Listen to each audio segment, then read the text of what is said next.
Across the nations, across the globe, we are the stars of David. और हम वो सितारे हैं जो आसमान पे चमकते हैं। और सितारों के पास अपनी कोई रोशनी नहीं होती। वो रोशनी लेते हैं तो अपनी रोशनी सूरज से लेते हैं। और हम अपनी रोशनी किससे लेते हैं? हम जो अपने आप को सितारे कहते हैं, हम अपनी रोशनी लेते हैं यीशु से। क्योंकि यीशु ने कहा तुम दुनिया के नूर हो। हम नूर हैं, लेकिन हम नूर कैसे बनते हैं? हम नूर तब बनते हैं जब हम मसीह को पीछे चलते हैं। और जब हम उसके पीछे चलते हैं तो हम वो सब कुछ कर सकते हैं मसीह में होके, जो उसके शागिर्द करते थे। लेकिन उससे पहले हमें क्या करना जरूरी है? उससे पहले हमें दुआ करना जरूरी है, परस्तिश करना जरूरी है। क्योंकि जब हम रूह में यकजा नहीं होते, जब हम दिल एक ही बंधन में नहीं बनते, और हम यक दिल यक जा यक सोच होके खुदावन के हजूर सरनगू नहीं होते, तो फिर हमारी आवाजें, हमारी दुआएं हमारे मुंह से निकल के जमीन पे ही रह जाती हैं, बल्कि जमीन पे गिर जाती हैं। वो बखूर की मानिंद उसके तख्त तक नहीं पहुंचती। और इसीलिए हमें शाही फिरके के खानदान कहा गया है। लेकिन हम शाही अपने आप के इर्द गिर्द जब देखते हैं, तो हम ऐसे मसीही देखते हैं जो कतन शाही नहीं नजर आते। हमारे साथ आज एक गांव से 71 से ये 6-7 क्रिश्चियन फैमिलीज हैं, जिनके इर्द गिर्द कोई चर्च नहीं। तो ये अपनी खुराक कहाँ से लेंगे? ये अपनी रोशनी कहाँ से लेंगे?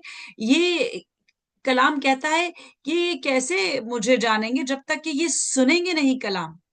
तो खुदावन के फजल से हम खुदावन ने ये एक ऐसा जरिया हमें दिया कि हम हमारी आवाज उन तक पहुंचे, कलाम उन तक पहुंचे, खुदावन क्या बात कर रहा है वो तक उन तक पहुंचे। बाकी चीजें, दुनियावी चीजें सब दूसरे नंबर पे आती हैं। क्योंकि कलाम कहता है कि जब खुदावन की बादशाही हमें मिल जाए तो बाकी चीजें सब हमें मिल जाती हैं। क्योंकि कलाम में लिखा है, मेरे पीछे हो ले तो सब मैं तुझे दे दूंगा। तो जब हम उसके पीछे होते हैं तो हमें चीजें मिलती हैं। लेकिन हम चाहते हैं अगर कि हमें चुटकी बना के सब चीजें मिल जाएं, तो ऐसा मुमकिन नहीं। क्योंकि खुदावन हमारा जब कहता है कि मैं तुम्हारा इंतजार करता हूं, तो हमें भी उसका इंतजार करना चाहिए। और इंतजार करते हुए हमें ईमान में रहना चाहिए।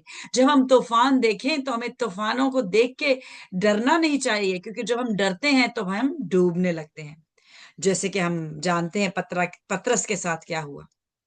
तो आज हम बाकायदगी से जोशुआ की किताब, द बुक ऑफ जोशुआ, जो कि छठी किताब है बाइबल मुकद्दस में, उसका हम मुताला करना शुरू करेंगे। और पास्टर अजमल हमें उसके बारे में सिखाएंगे। पिछले वीक हमने उसके बारे में जानना शुरू किया कि ये बुक इसके अंदर है क्या। इसके अंदर ईमान की मजबूती पाई जाती है, इसके अंदर ओबीडियंस पाई जाती है, इसमें खुदावन के मौजूदात का जिक्र है। और वो तमाम मौजूदात आज भी खुदावन कर सकता है। लेकिन क्या कोई जोशुआ जैसा है? तो आज की इबादत का आगाज करते हैं। जैसे कि हमारा रूटीन है कि हम दुआ, प्रेयर, प्रेज, वर्शिप में हम एंटर होते हैं, जो कि 3 हिस्से हैं इबादत के। और यही 3 हिस्से उस खैमा खैमा के थे, जिसे हम टैबरनेकल कहते हैं। तो मैं रिक्वेस्ट करूंगी सोहेल को। Sohail, can you lead us in prayer?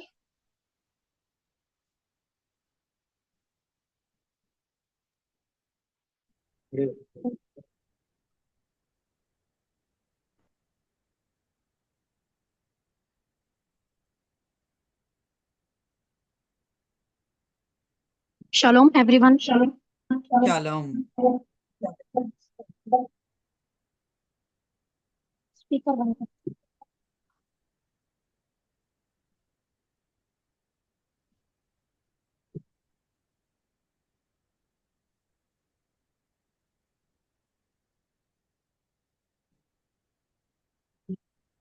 होगी।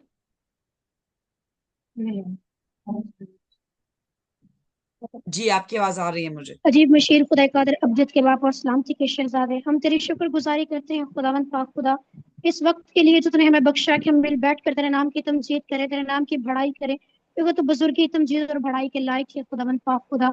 हम तेरी शुक्रगुजारी करते हैं खुदावंद पाक खुदा, इन तमाम जानों के लिए खुदावंद जी यहाँ मौजूद हैं। खुदावंद पाक खुदा, एक एक को नाम बनाम बड़ी बरकत दे, अपने बरे के लहू में छुपा खुदावंद पाक खुदा। इनके सोचों, इनके ख्यालों पर खुदावंद पाक खुदा अपने लहू को लगा। खुदावंद ये तेरी मर्जी से सोचें, तेरी मर्जी से खुदावंद पाक खुदा बोले, और खुदावंद इनके दिलों को खोल, ताकि आज जो खुदावंद बीज जिनकी जिंदगी में बोया जाए खुदावंद पाक खुदा, वो फलावर दरख्त की मानंद साबित हो, क्योंकि दरख्त अपने फलों से पहचाना जाता है। अजराल से भरे हुए खुदावंद, अपने आसमान को खोल और अपना अबर जारी कर, रूह की आग के शोले बरसा खुदावंद पाक खुदा, रूह की गहरी संजीदगी दे मेरे खुदावंद। तू एलोहीन है, तू आदोनाई है, तू अल शदाई है, तू यहोवा यरी है, तो यह हवा निस्सी है, तो यह हवा शालूम है खुदावंद पाक खुदा। अपने नाम की तमाम बरकत एक एक जान पर खुदावंद पाक खुदा जारी कर दे खुदावंद पाक खुदा। अपना गहरा मसा दे खुदावंद पाक खुदा। बेशक खुदावंद हमें उस तरह का बना दे जिस तरह खुदावंद तू चाहता है, ताकि हम लायक तौर पर तेरे नाम की तमजीद करें, तेरे नाम की बड़ाई करें खुदावंद पाक खुदा। आसमान पर और जमीन के नीचे तेरे अलावा कोई दूसरा नाम नहीं बख्शा गया जो सजदे और तारीफ के लायक हो खुदावंद पाक खुदा। हम तुझे सिजदा करते हैं खुदावंद, तेरे नाम को मुबारक कहते हैं खुदावंद पाक खुदा। तेरे कलाम में लिखा है कि इकट्ठे होने से बास ना हो खुदावंद पाक खुदा। हम यहाँ एक जमात की सूरत में मौजूद हैं खुदावंद पाक खुदा, और आज खुदावंद तेरे यीशु नाम से खुदावंद पाक खुदा जोलियां भर कर खुदावंद पाक खुदा आज तेरे इस मस्बा से खुदावंद वापस लौटे खुदावंद पाक खुदा, क्योंकि तू कादिर मुतलिक है, तू बादशाहों का बादशाह है, और तेरे इलाही खजाने खुदावंद पाक खुदा भरे पड़े हैं खुदावंद पाक खुदा। और तो अपने लोगों को देने में दरेर नहीं करता, तो अपने महबूब को नींद ही में दे देता है खुदावंद पाक खुदा। तो ना ऊँगता है ना सोता है खुदावंद पाक खुदा, बल्कि हमारी हिफाजत और निगहबानी करता है, हम पर अपनी निगाहें टिकाए रखता है खुदावंद। मैं तेरी शुक्रगुजारी करती हूँ खुदावंद, जिंदगी की तमाम नेमतों के लिए खुदावंद पाक खुदा, और उस वक्त के लिए खुदावंद जो गुजर गया और जो मेरी जिंदगी में बाकी है खुदावंद पाक खुदा। मैं उस तमाम औकात के लिए खुदावंद तेरी शुक्रगुजारी करती हूँ खुदावंद, तेरे नाम की तमजीद करती हूँ खुदावंद पाक खुदा। एक बार फिर खुदावंद तमाम आईडीज को खुदावंद, और जितने लोग यहाँ खुदावंद तेरे खुदावंद नाम को जलाल देने के लिए मौजूद है, सबको एक दफा फिर खुदावंद तेरे बड़े के लहू में छुपाती हूँ खुदावंद पाक खुदा, उस इख्तियार के साथ खुदावंद जो तू हमें देता है खुदावंद पाक खुदा। और ये सब कुछ मांग लेती हूँ तेरे इकलौते बेटे अपने खुदावंद यीशु मसीह नासरी के नाम से, आमीन। आमीन, आमीन। बेशक हमारा जिंदा खुदावंद ऊंघता नहीं, हमारा जिंदा खुदावंद ऊंघता नहीं, वो हमारी आवाज को सुनता है। उसकी आवाज को सुनता है जो दिल की गहराइयों से पाक मकाम से उसे पुकारता है, और वो पाकीज़गी बखूर की मानिंद उसके नथनों तक पहुंचती है।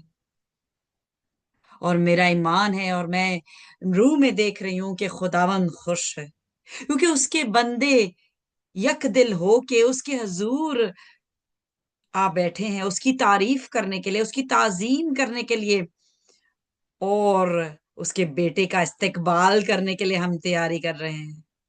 तो इस्तकबाल करने के लिए हम जो तैयारी कर रहे हैं, हम रूह में आगे बढ़ेंगे। और मैं रिक्वेस्ट करूंगी सिस्टर नासरा को कि वो जबूर 46 की तलावत करें, और उसके बाद हम उस सेकंड इबादत के हिस्से में दाखिल होंगे, जहां पे हम रूह में रूह में घूम झूमते हैं और उसमें मदहोश हो जाते हैं, उसकी तारीफ करते हैं, उसकी शालोम ताजीम एवरीवन। करते हैं। हमारे लिए आमीन। आज की तलावत ज़बूर 46 उसकी पहली आयत से। खुदावंद हमारे साथ है, खुदा हमारी पनाह और कुव्वत है, मुसीबत में मुस्तदद मददगार। इसलिए हमको कुछ खौफ नहीं, ख्वाह जमीन उलट जाए और पहाड़ समंदर की तह में डाल दिए जाएं, ख्वाह उसका पानी शोर मचाए और मोजजन हो और पहाड़ उसकी तगयानी से हिल जाएं। एक ऐसा दरिया है जिसकी शाखों से खुदा के शहर को यानी हक ताला के मुकद्दस मस्कन को फरहत होती है। खुदा उसमें से है, उसे कभी जुम्बश ना होगी। खुदा सुबह सवेरे उसकी कुम्मत करेगा, कौमें झुंझुलाएंगी, सल्तनतों ने जुम्बश खाई, वो बोल उठा, जमीन पिघल गई। लश्करों का खुदावन हमारे साथ है, यकूब का खुदा हमारी पनाह है। आओ खुदावन के कामों को देखो कि उसने जमीन पर क्या क्या वीरानियां की हैं। वो जमीन की इंतहा तक जंग मकूफ कराता है। वो कमान को तोड़ता और नेज़े के टुकड़े कर डालता है। वो रथों को आग से जला देता है। खामोश हो जाओ और जान लो कि मैं खुदा हूँ। मैं कौमों के दरमियान सर बुलंद हूँगा, मैं सारी जमीन पर सर बुलंद हूँगा। लश्करों का खुदावंद हमारे साथ है, यकूब का खुदा हमारी पनाह है। आमीन। पाकलाम के पढ़े और सुने जाने पर आमीन आमीन। बेशक हमारा खुदावन सब कुछ करने में कादिर है। Amen. उसके बोलने से जमीन Amen. लरसती है, उसके बोलने से आतिश फिशां आग लावा उगल देता है, क्योंकि उसका कहर क्योंकि उसके कहर के सामने कोई खड़ा नहीं हो सकता। आए हम खुदावन की तारीफ करें, जिसने हमें बनाया, बहुत प्यार से हमें बनाया, और उसका प्यार ही हमारे लिए काफी है, क्योंकि उसके प्यार की वजह से वो हमारी तरफ नगाह करता है। हम में कोई ऐसी बात नहीं, हम में ऐसी कोई कोई ऐसी अच्छी चीज नहीं कि हमें वो प्यार करे, क्योंकि हम गुनहगार ठहरे, और उसके प्यार के एवज उसने दुनिया से ऐसी मोहब्बत रखी। कलाम कहता है कि अपने इकलौते बेटे को बख्श दिया, ताकि जो कोई उस पे ईमान लाए वो हमेशा की जिंदगी पाए और हलाक ना हो। मसीही फकत ईमान से जीता रहेगा। हम ये कहते हैं, हम ये सुनते हैं, लेकिन ईमान में चलता कौन है? क्या हम अपने मसीही बहन भाइयों का ख्याल रखते हैं? क्या हम उनके लिए कुछ करने के तगोदौ में लगे रहते हैं? हम दुआएं करते हैं, खुदावंद भूखों को खाना दे, खुदावंद गर्मी में सर्दी में उनके साथ हो। वो तो है ही साथ हमारे, लेकिन ये फर्ज किसको दिया खुदावंद ने करने के लिए? ये हमें फर्ज, हमारा फर्ज है। जो कलाम कहता है कि मैं कहूंगा कि मैं भूखा था और तुमने मुझे खाने को नहीं दिया, और मैं प्यासा था और मुझे तुमने पानी नहीं दिया।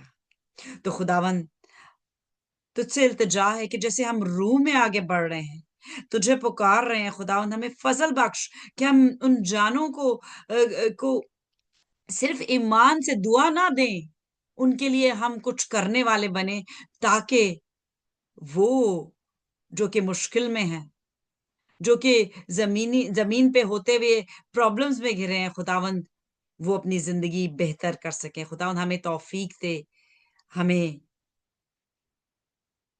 मुहैया कर अपने खजाने से, ताकि हम दूसरों को देने वाले बने।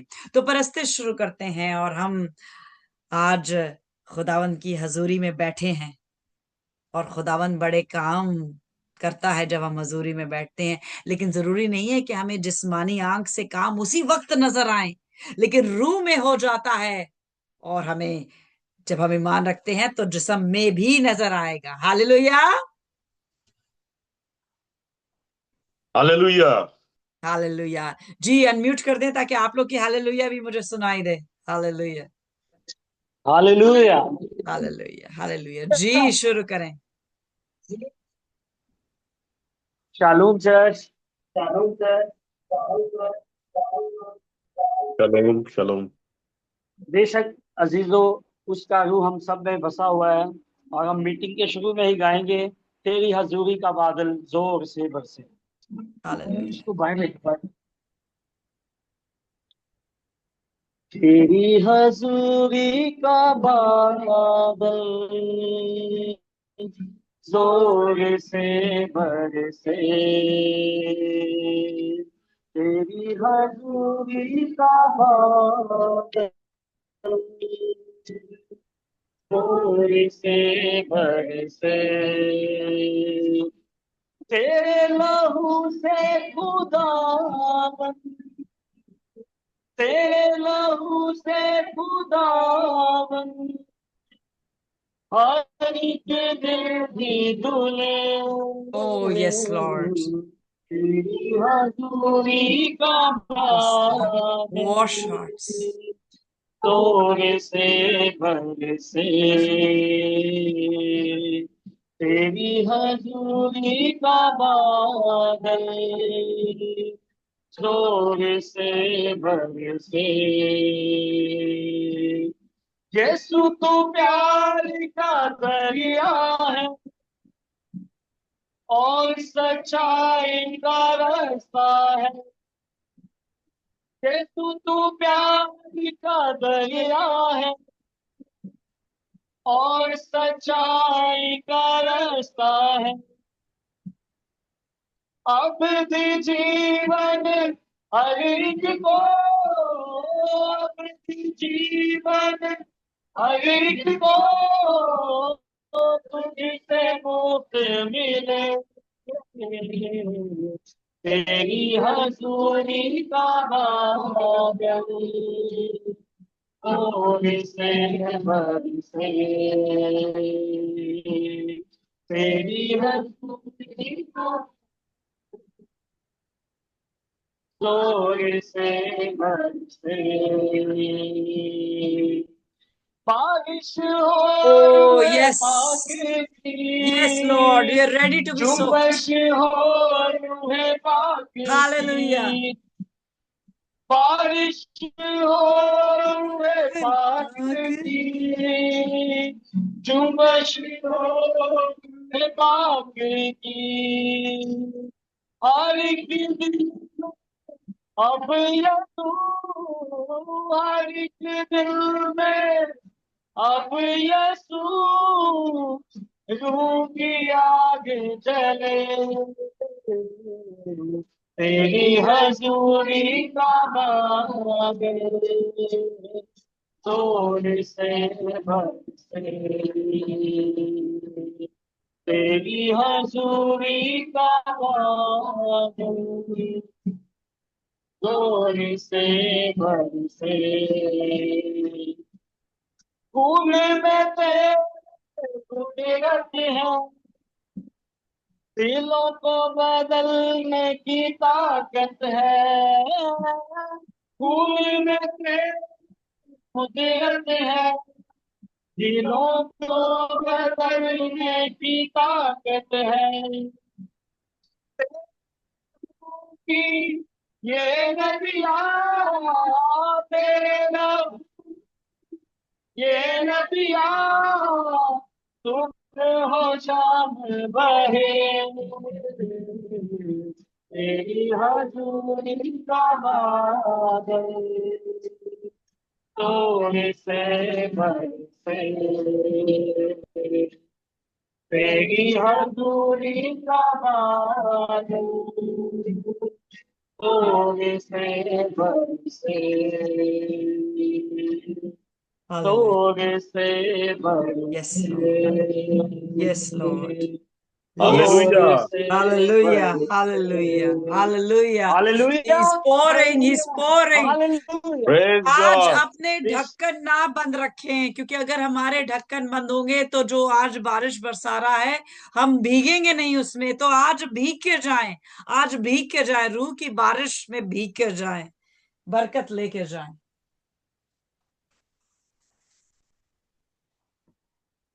हालेलुया। हम इसी तरह वर्शिप में आगे बढ़ते हुए जबूर 136 गाएंगे।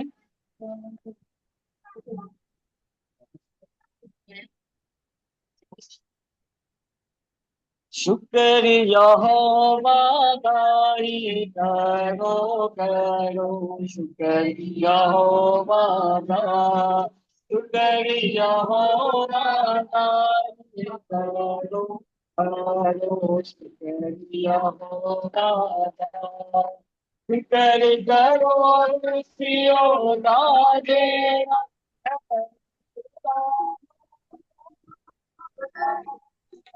करो सियो दाजे है खुदा वादा खुदा क्यों तोड़ेगा, रहमत होगी है सदा, तुमको होगा रहमत होगी है सदा, शुक्रिया होगा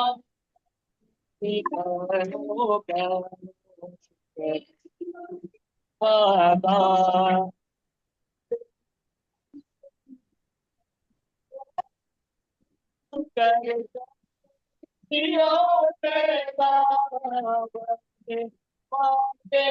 काम जो करेगा वो तुसी होगा, जिसने पानी बनाए रहमत होती है सदा, जिसने है आसमान बनाए रहमत होती है सदा, शुक्र यहोवा करो करो यहोवा का, इस पानी ते धरती रखी शुक्र करो तुसी ओ तेरा, इस पानी ते धरती रखी शुक्र करो तुसी ओ तेरा, आए तुसे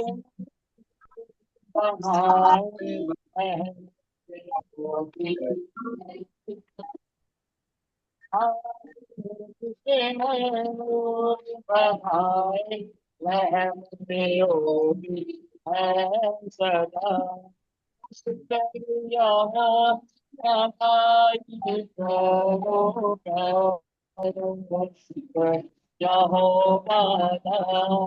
दिन दा सूरज करता रात्रि करता चांद अदा, दिन दा पहला सूरज करता रात्रि करता चांद अदा, सारे जन्मों रात्रि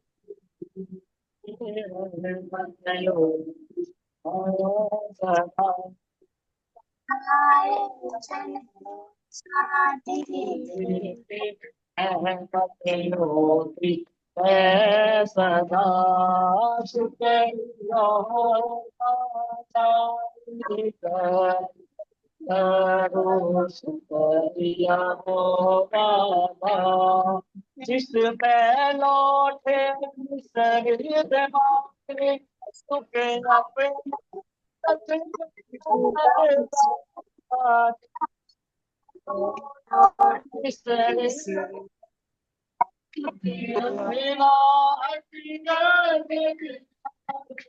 साडे मिस्रों से आई रहमत होगी है सदा, साडे मिस्रों से आई रहमत होगी है सदा, शुक्रिया होगा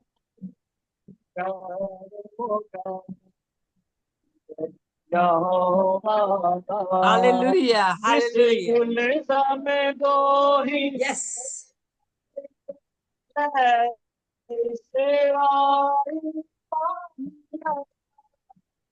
कुल समय दो ही से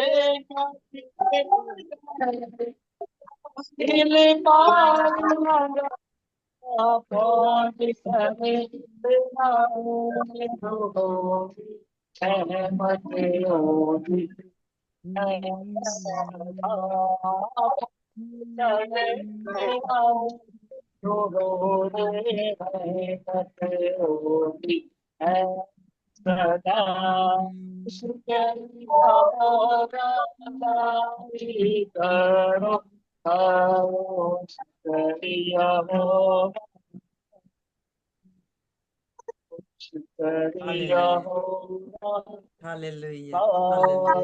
Hallelujah. Hallelujah Hallelujah. Hallelujah hallelujah, hallelujah.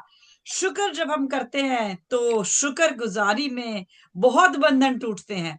चाहे हम जितनी भी तकलीफों में हो, जितनी भी मुश्किलात में हो, जब हम शुक्र गुजारी करते हैं तो खुदावंद हमारी सुनता है। वो देखना चाहता है कि हम सिर्फ अच्छे वक्त में ही उसके लिए उसकी शुक्रगुजारी करते हैं, हालेलुया के नारे लगाते हैं, या जब हम पे कठिन मुश्किल वक्त आते हैं तब भी हम उसकी शुक्रगुजारी करते हैं। जैसे कि अय्यूब को हम सुनते हैं, हम पढ़ते हैं कि उसमें इतनी तकलीफें आई लेकिन उसने खुदावंद का साथ नहीं छोड़ा। उसकी बीवी ने भी कहा कि जो जिस खुदा की तू पूजा करता है उसने इतनी हमारी जिंदगी में मुश्किलात आई हैं, अब उस पे लानत भेज और तू मर जा। उसने कहा, क्या सिर्फ अच्छी चीजें जब देता है तभी हम उसकी तारीफ करें, उसका शुक्र करें? क्या हम बुरी चीजें जब हमें मिले तो ना उसकी शुक्रगुजारी करें? तो शुक्रगुजारी में आगे बढ़ेंगे, खुदा उनकी तारीफ करेंगे। हालेलुया। हम गीत गाएंगे, सारा जलाल यीशु तेरे लिए है। बेशक, बेशक। हालेलुया। सारा जलाल यीशु तेरे लिए है, सारी सितारिश यीशु तेरे लिए है। सारा जलाल यीशु तेरे लिए है, सारी सितारिश यीशु तेरे लिए है। हालेलुया, ओ हालेलुया, हालेलुया, ओ हालेलुया। मेरी ये जिंदगी और ये मेरी अज़ादी, मेरी ये ताकत सारी और ये मेरा दिल, मेरी ये जिंदगी और ये मेरी अज़ादी,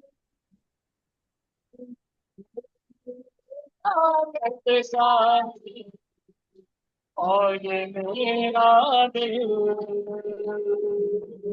मेरी तो रुचि यीशु तेरे लिए है, सारी सितारिश यीशु तेरे लिए है। मेरी तो रुचि यीशु तेरे लिए है, सारी सितारिश यीशु तेरे लिए है। हालेलुया, ओ हालेलुया, हालेलुया,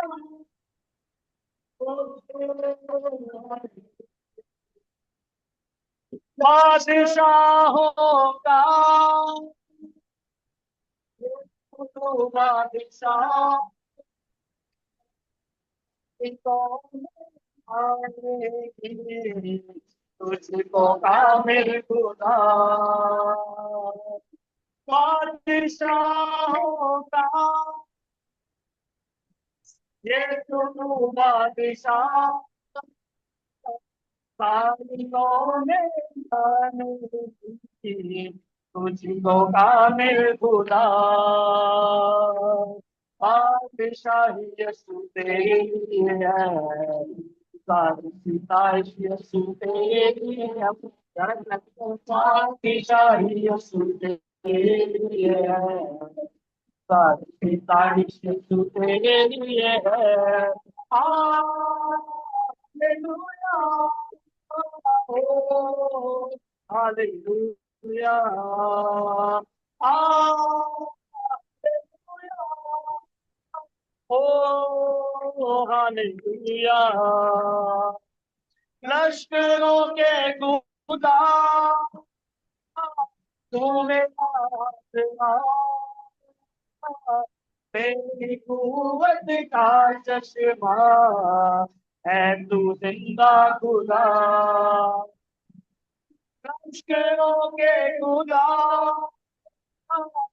तू मेरा आसरा, तेरी कुव्वत का चश्मा है तू जिंदा खुदा,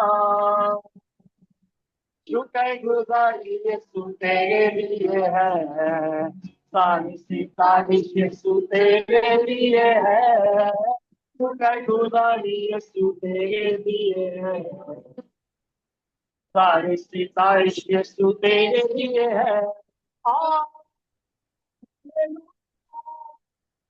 Oh, hallelujah.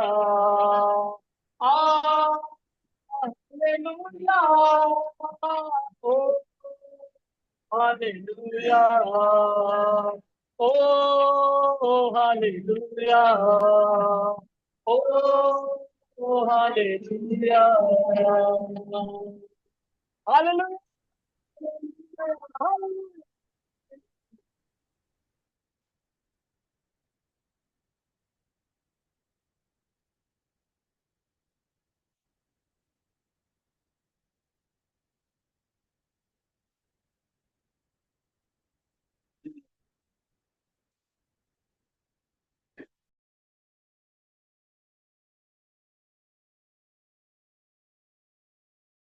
प्यार करें, और सब कुछ मुमकिन है उसके रूह से, क्योंकि कलाम कहता है कि जो इंसान से नहीं हो सकता वो खुदा की रूह से हो सकता है। हालेलुया। कितने लोगों का ईमान है कि आज हम अपनी बरकत को लेके जाएंगे? हालेलुया।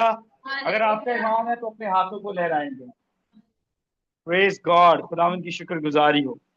सो हम सब मिल के हम उसकी हजूरी में गीत गाएंगे तेरे रूह से। और आज जबकि खुदावंद हमसे कलाम करने को है, तो उस कलाम के लिए अपने दिलों को तैयार करें और प्रस्तिश का गीत गाएंगे। इसी गीत के दौरान जो है हम लोग खुद को कलाम के लिए तैयार करेंगे। हालेलुया।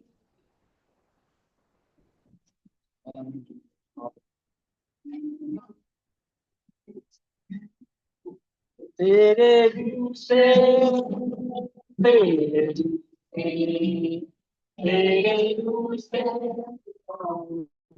खुदा, तेरे रूह से, तेरे रूह से, तेरे रूह से खुदा मन खुदा, ये पहाड़ भी मैदान हो जाएगा, ये पहाड़ भी मैदान हो जाएगा,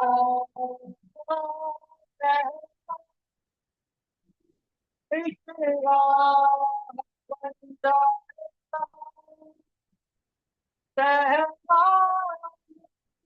एक राह बन जाएगा, तेरे रूह से, तेरे रूह से खुदा बन खुदा, इसके काम नया तू करेगा, पिया बाने दरिया बहेगा, इसके काम नया तू करेगा, पिया बाने दरिया बहेगा, हर दरवाजा जो बंद है खुल जाएगा, हर दरवाजा जो बंद है खुल जाएगा, सहरा तेरा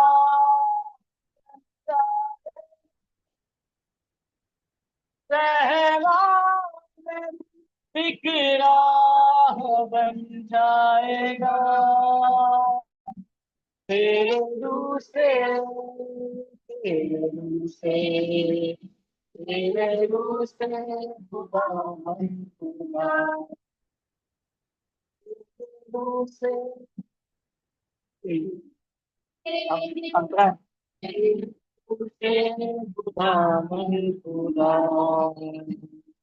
इस आंधी का जैसे सुनाता, ऐसे बादल तेरी वफा का, ऐसे आंधी का जैसे सुनाता, बरसे बादल तेरी वफा का, आसमान जमीन पे उतर आएगा, आसमान जमीन पे उतर आएगा, सहना एक राह बन जाएगा,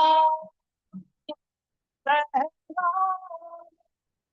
एक राह बन जाएगा, तेरे रूह से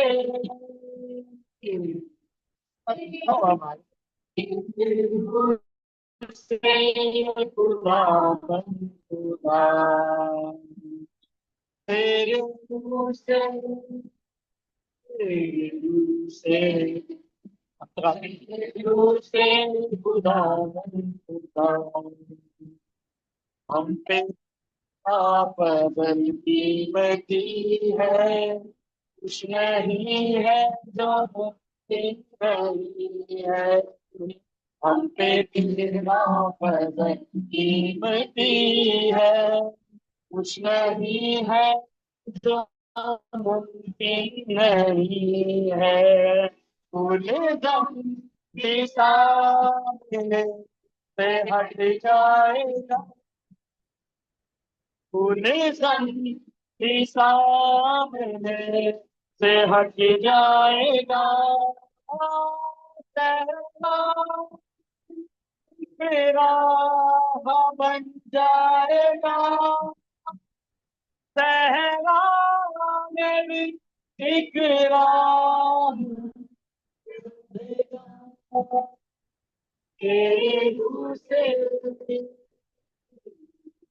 तेरे रूह से, तेरे रूह से, तेरे रूह से, तेरे रूह से खुदा खुदा। Hallelujah hallelujah hallelujah hallelujah. मेरे अजीजों, हम आज का कलाम मांग लेंगे, अपनी आवाजों को खोलें। Hallelujah hallelujah. और आज के वाइस को, पास्टर अजमल को हम आपके हाथों में दे देंगे। कदूस कदूस जिंदा आसमानी जलाली बाप, अब आप इस सुहाने वक्त के लिए हम आपके बहुत शुक्रगुजार हैं। जिस तरह वर्शिप में हमारी बड़ी मदद और सहायता की, हमारा साजों का बजाना, गीतों का गाना आपको पसंद आए, खुदावंद इसी तरह कलाम के हिस्सा में भी आपको मांग लेते हैं। तेरा कलाम मेरे कदमों के लिए चिराग और मेरी राह के लिए रोशनी है। तेरा कलाम मेरी नाफ के लिए सेहत है। तेरा कलाम मेरी हड्डियों की ताजगी है। ए खुदावंद, वो मसा, वो कुर्बत हम अपने आप पे मांग लेते हैं। खुदावंद बड़ी मदद और सहायता करना।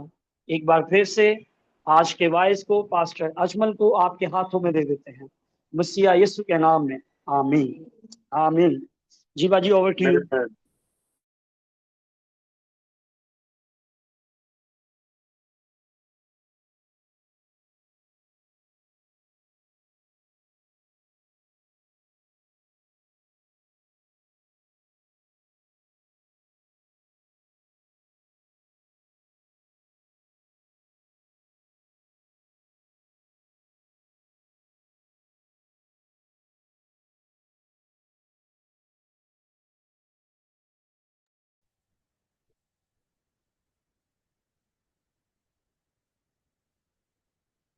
जी, मेरी आवाज आ रही है सबको? जी जी, लाउड एंड क्लियर। जी जी भाई नान जी, good morning everyone and good afternoon, good evening, whatever the time is in Pakistan. जी भाई नान, डॉक्टर स्मिता, मैं बस आपकी परमिशन चाह रहा था कि मैं शुरू करूं।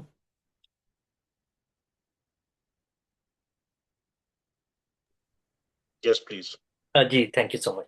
हम खुदा का शुक्र अदा करते हैं आज की इस वक्त के लिए कि खुदावंद ने ये हमें मौका बख्शा कि हम मिलकर उसके नाम को सिताइश दे सकें और उसके कलाम में से सीख सकें। एंड मुझे बड़ी खुशी हो रही है देख के, specially stars of David school के जितने सारे लोग, जितने स्टूडेंट्स, टीचर्स यहाँ पर बैठे हैं।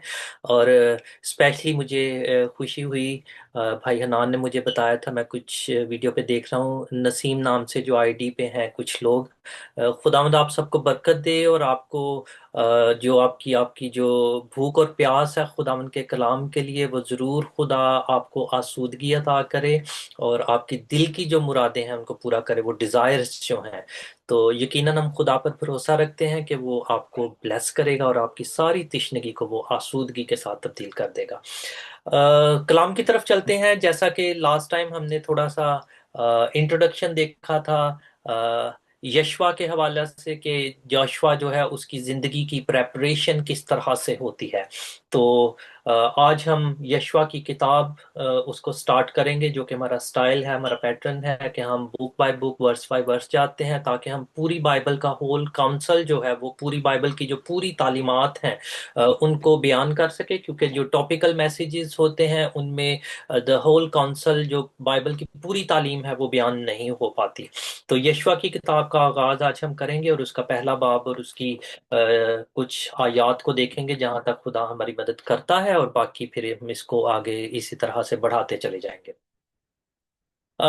यशवा की किताब अब जब हम पढ़ते हैं पहला बाब और उसकी पहली आयत ही से देखें, तो यहाँ पर लिखा है, और खुदावन के बंदा मूसा की वफात के बाद ऐसा हुआ कि खुदावन ने उसके खादिम नून के बेटे यशवा से कहा।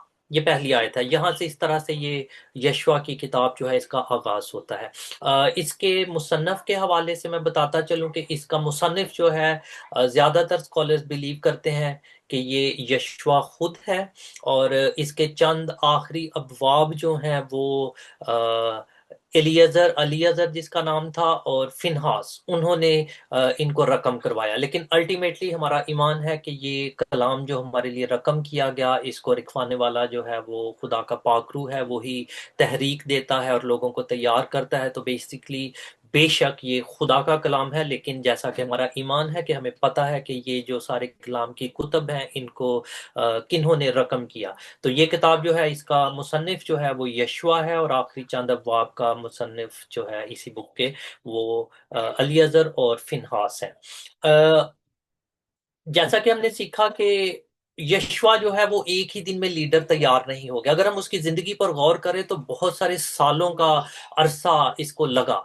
और इसी तरह से आज भी हम देखते हैं कि खादिम जो है वो सिर्फ 3 साल जब सेमिनरी कर लेते हैं तो उसके अंदर तैयार नहीं होते, बल्कि उनकी जिंदगी का पिछला एक बड़ा हिस्सा जो होता है शायद बाज औकात लोगों को पता नहीं होता, और जो खुद खादिम होते हैं उनको पता नहीं, लेकिन खुदा वो तैयारी करवा रहा होता है, क्योंकि खुदा हर एक चीज को सिखा रहा होता है।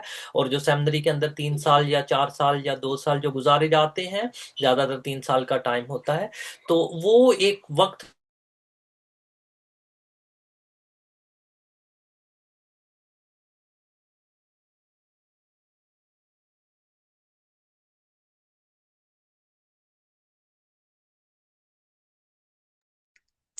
फ्रीज हो गया आपके एंड से। आपकी ना आवाज आ रही है और तस्वीर भी स्टिल हो गई है। आई थिंक अगर आप एग्जिट करके एंटर करेंगे तो फिर शायद रीगेन हो जाए। ये हमें कभी कभी ये कंप्यूटर्स जो हैं वाईफाई, ये हमें धोखा दे देते हैं, लेकिन सारे जलाल खुदावन को मिले कि हमारा खुदावन का जो वाईफाई है, जो पाक रूह है, वो कभी भी छुट्टी नहीं लेता। वो कभी छुट्टी नहीं लेता। वो 24 घंटे 7 दिन हर वक्त मौजूद होता है कनेक्ट होने के लिए। क्या हम उसके साथ कनेक्ट होने के लिए तैयार रहते हैं? अगर हम तैयार नहीं तो फिर वो हमसे हम कलाम कैसे होगा? जैसे रेडियो पे भी हम सुनते थे, जब एक जमाने में रेडियो था, कि उसको ट्यून करना पड़ता था किसी खास चैनल से सुनने के लिए। अगर आपने फाइन ट्यून नहीं किया तो पीछे से बहुत आवाजें आती थी, और कई दफा फिर समझ भी नहीं आता था कि क्या बोला जा रहा है। तो आपको जब तक कि फाइन ट्यून नहीं कर देते थे, आपको एग्जैक्टली सुनाई नहीं देता था। तो ये फाइन ट्यूनिंग जो है बहुत जरूरी होती है। जैसे कि हम देखते हैं कि जब हम खुदावन की मर्जी के मुताबिक नहीं चल रहे होते तो फिर हम बहुत सी मुश्किलात में भी पड़ जाते हैं। लेकिन हमारा खुदावन जो सच्चा खुदावन है वो हमारा पीछा करना नहीं छोड़ता। और ये कंप्यूटर्स जो है ये कोई भी चीज नहीं। हम we are back on track. And yes, over to you pastor. जी, I am really very sorry, I don't know something went wrong with my internet. मेरे कंप्यूटर पे अभी जूम को नहीं मैं कर पा रहा था, तो मैंने अभी अपने फोन से कर लिया।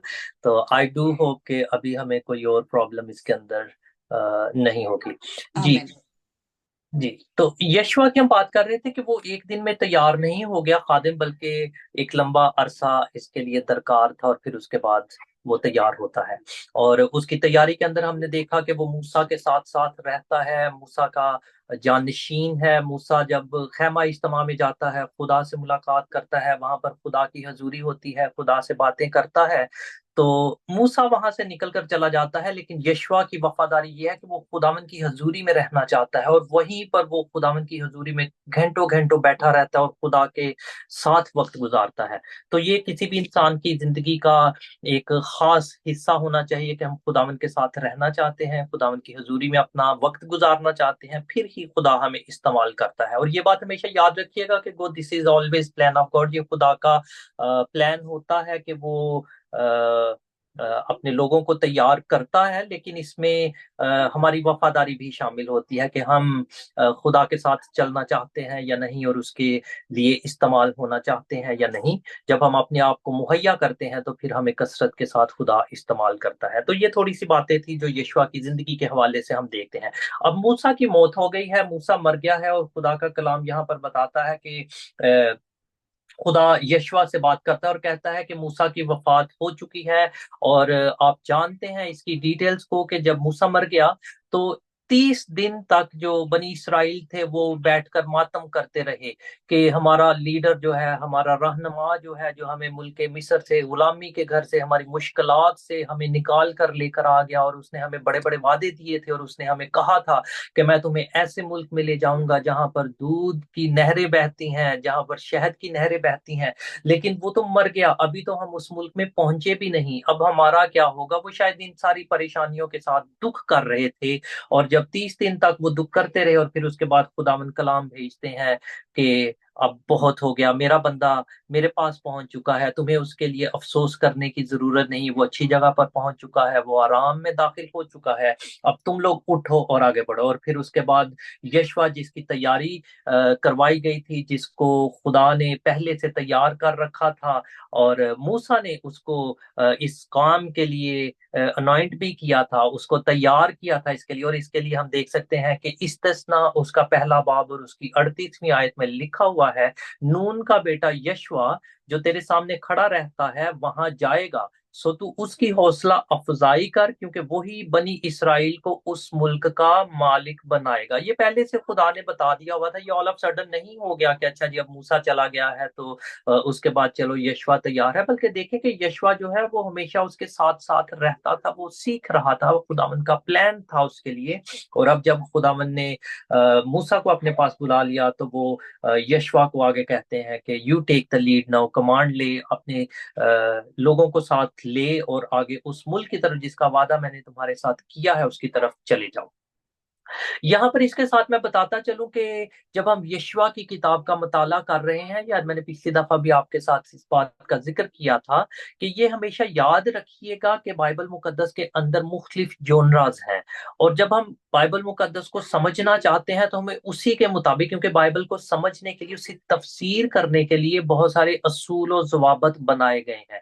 और अगर हम उन असूलों को नहीं अपनाते या उनके साथ तफसीर नहीं करते तो फिर हम मुश्किलात का शिकार हो जाते हैं, क्योंकि उसके लिए बहुत सारी ऐसी सिचुएशंस आएंगी कि अगर आप किसी जगह पर कुछ बात कर देते हैं और दूसरी जगह पर वो बात अप्लाई नहीं कर पाते तो फिर हम तफसीर सही तौर पर नहीं कर सकते। इसलिए हर काम के लिए जैसे उसूल और ज़वाबित जरूरी होते हैं, उसी तरह से बाइबल मुकद्दस की तफसीर करने के लिए भी उसके उसूल और ज़वाबित है, जो कि उन जोनराज को हम फॉलो करते हुए करते हैं। तो ये बात याद रखिएगा कि जब हम यशवा की किताब का मुताला कर रहे हैं तो ये एक नैरेटिव है जिसको उर्दू में बयानिया कहा जाता है। बहुत सारे मुख्तलिफ जोनराज हैं, जैसे हिकमत एक जोनरा है, जैसे नबूवत एक जोनरा है, ज़बूर एक जोनरा है, और इसी तरह से खतूत और बहुत सारे और जोनराज हैं।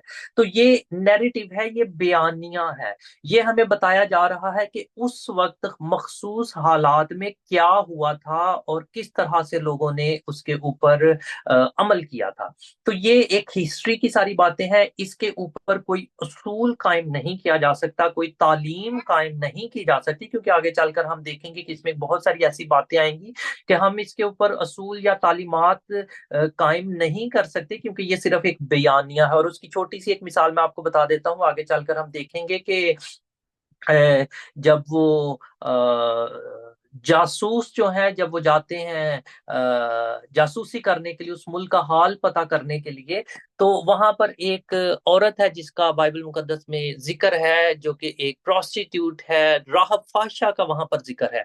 अब उसने क्या किया कि ये जो सिपाही थे वो जाकर उसके घर में छुप जाते हैं और वो उससे कहते हैं कि तू हमें छुपा ले अपने घर में, और जो फौजी आ रहे हैं उनको ना बताना। और वो उनके साथ एक कमिटमेंट करती है, उनके साथ एक वादा वहां पर कायम किया जाता है कि ठीक है, मैं उनको झूठ बोल दूंगी कि तुम नहीं आए, या मैं उनको कह दूंगी कि वो आए थे, चले गए हैं, इस तरफ को चले गए हैं और वो तुम्हारा पीछा मजीद नहीं करेंगे, लेकिन इसके बदले में तुम्हें मुझे वादा देना होगा कि तुम मुझे और मेरे खानदान को कुछ नहीं कहोगे।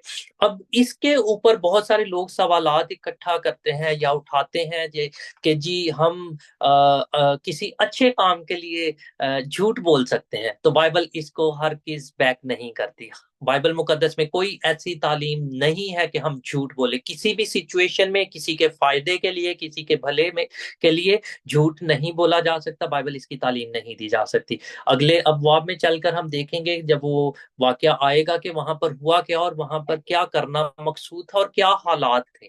तो इन सारी चीजों को समझकर तो ये याद रखिएगा कि ये एक बयानिया है, ये सिर्फ हमें बताएगा। हाँ, इसमें से हम मॉरल लेसन्स ले सकते हैं, अच्छे असबाक सीख सकते हैं कि जो जो गलतियां कुछ लोगों ने की हैं हम उनको ना करें, जो अच्छाइयां उन्होंने की हैं, जो अच्छे काम उन्होंने किए हैं हम वो सारे किया करें।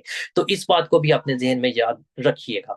अब खुदावन के बंदा मूसा की वफात हो गई है और खुदावन ने उसके खादम नून के बेटे यशवा से कहा, मेरा बंदा मूसा मर गया है, सो अब तू उठ और इन सब लोगों को साथ लेकर इस यर्दन के पार उस मुल्क में जा जिसे मैं उनको यानी बनी इसराइल को देता हूं।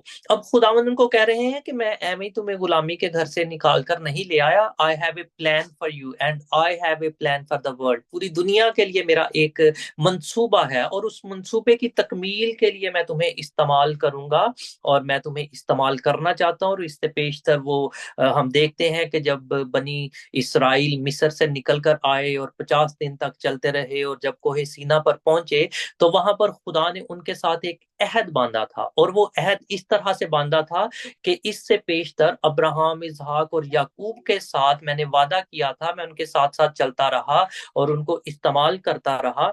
लेकिन अब तुम अगर मेरे साथ चलना चाहते हो, अगर तुम मेरे लोग बनना चाहते हो, तो तुम्हें मेरे साथ अहद बांधना होगा। और वो अहद ये होगा कि तुम मेरे सारी बातें जो मैं तुम्हें बताऊंगा उन पर अमल करोगे, जो शरीयत मैं तुमको दूंगा तुम उस पर अमल करोगे, और मैं पाक हूं, तुम्हें पाक बनना होगा। और ये सब बातें जब तुम्हारे अंदर होंगी तो वो मंसूबा जिसका वादा मैंने अब्राहम के साथ किया था कि दुनिया के कबीले, दुनिया की कौमें जो है वो अब्राहम के वसीले से बरकत पाएंगी। अब अब्राहम चला गया, इसहाक चला गया, याकूब चला गया, लेकिन कौमों की बरकत का वादा अभी तक वहीं खड़ा है। अब वो वादे की तकमील मैं तुम्हारे जरिए से करूंगा।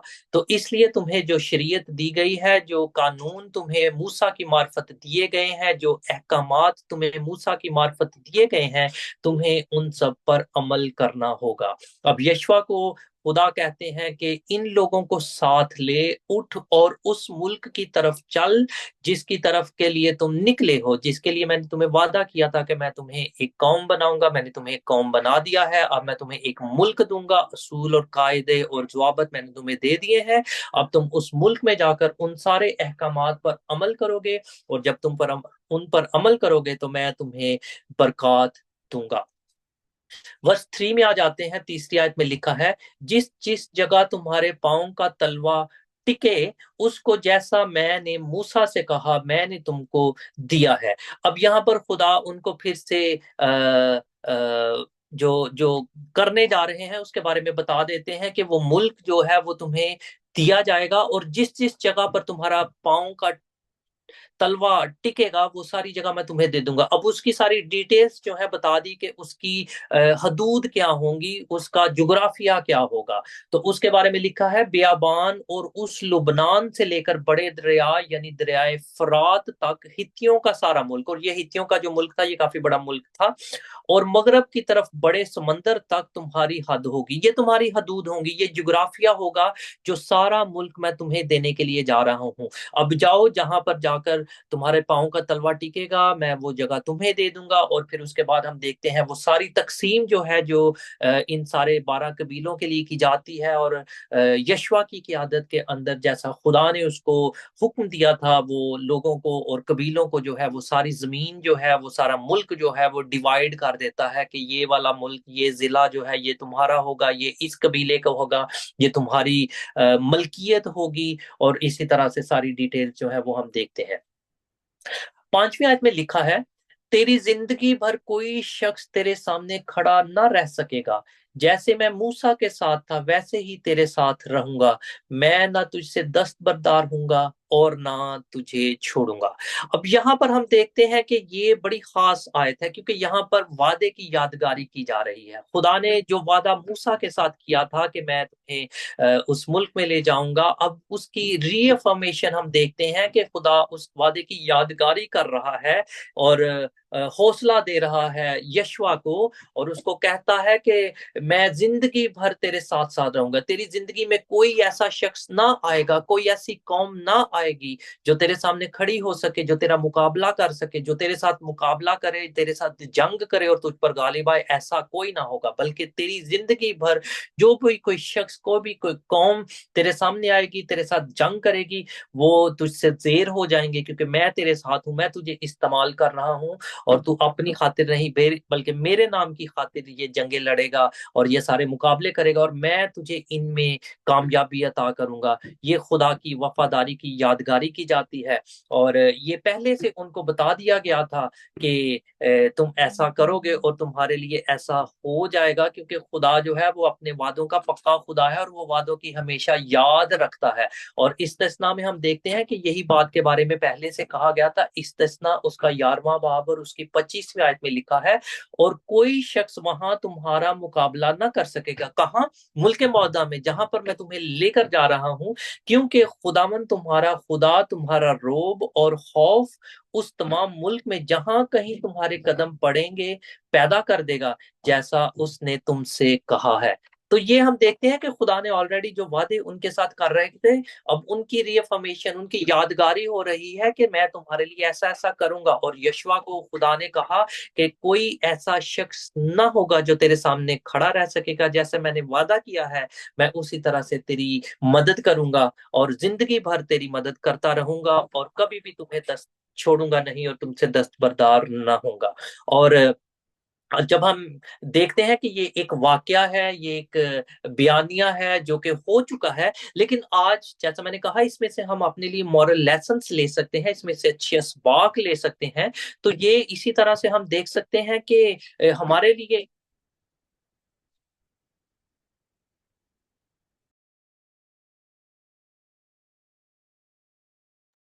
जी, इसमें से हम सीख सकते हैं, और बाइबल मुकद्दस के अंदर बहुत सारी ऐसे हम और हवाले देखते हैं जो हमें इसी तरह से खुदावन के वादों के बारे में तसल्ली देते हैं, उनकी यादगारी कराते हैं। और एक हवाला हम देखते हैं इब्रानियों और उसका 13वां बाब और उसकी 5वीं आयत में लिखा है, ज़र की दोस्ती से खाली रहो और जो तुम्हारे पास है उसी पर कनायत करो, क्योंकि उसने खुद फरमाया है कि मैं तुझसे हरगिज दस्तबरदार न हूंगा और कभी तुझे ना छोड़ूंगा। तो ये वादा आज हमारे लिए भी इसी तरह से पूरा होता है कि अगर हम खुदा के साथ साथ चलते हैं, चलना चाहते हैं, तो वो हमें इस बात की तसल्ली देता है और इस बात के वादे को हमें याद दिलाता है कि मैं तुम्हें हरगिज ना छोड़ूंगा, तुमसे दस्तबरदार ना होऊंगा, बशर्ते कि तुम मेरे साथ साथ चलना चाहते हो। ये बड़ी खास बात है। तो वही बात है जो यशवा के साथ खुदा ने की, और आज हमारे लिए भी खुदा उसी तरह से करता है। खुदा हमारे साथ चलना चाहता है, वो हमारी मदद करने के लिए हमेशा मौजूद है, तैयार रहता है, बशर्ते कि हम उसे अपनी जिंदगी में जगह दें। छठी आयत में लिखा है, सो मजबूत हो जा और हौसला रख, क्योंकि तू इस कौम को उस मुल्क का वारिस कराएगा जिसे मैंने उनको देने की कसम उनके बाप दादा से खाई है। जैसा अब्राहम, इसहाक और याकूब, उनके बाप दादा के साथ खुदा ने कसम खाई थी। अब्राहम को खुदा ने कहा था कि उठ चल, मैं तुझे एक ऐसे मुल्क में ले जाऊंगा और मैं तुझे एक बड़ी कौम बनाऊंगा, जबकि उसकी कोई औलाद उस वक्त न थी। और खुदा ने उसको कहा कि तू मेरे साथ चल, मैं तुझे जहां ले जाना चाहता हूं तू वहां पर आ जा, तू मेरी बातों का भरोसा रख। और अब्राहम उठकर चल पड़ा। तो खुदा ने उसके साथ बहुत सारे वादे किए थे, उसको कहा था मैं तुझे एक बड़ी कौम बनाऊंगा। तो यहाँ पर हम देखते हैं कि अब यशवा को भी खुदा जो है वो उसकी यादगारी कर रहा है वादे की, और उसको हौसला दे रहा है कि तू मजबूत हो जा, हौसला रख, क्योंकि तू इस कौम को, अब ये जो कौम बन चुकी है और ये और ज्यादा बढ़ने वाले हैं, तू इनको उस मुल्क का वारिस बनाएगा जिसका वादा मैंने अब्राहम, इसहाक और याकूब से किया था।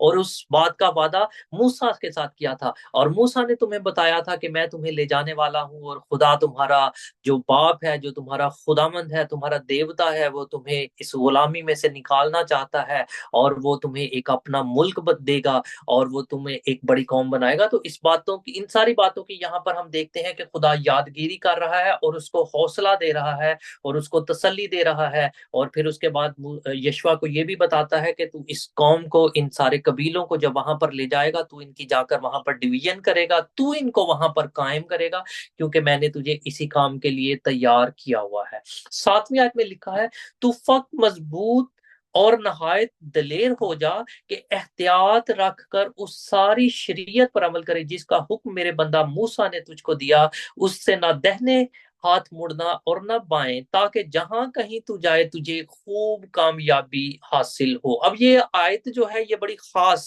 बात है, इसको थोड़ा सा समझने की जरूरत है, इस पर थोड़ा सा गौर करने की जरूरत है।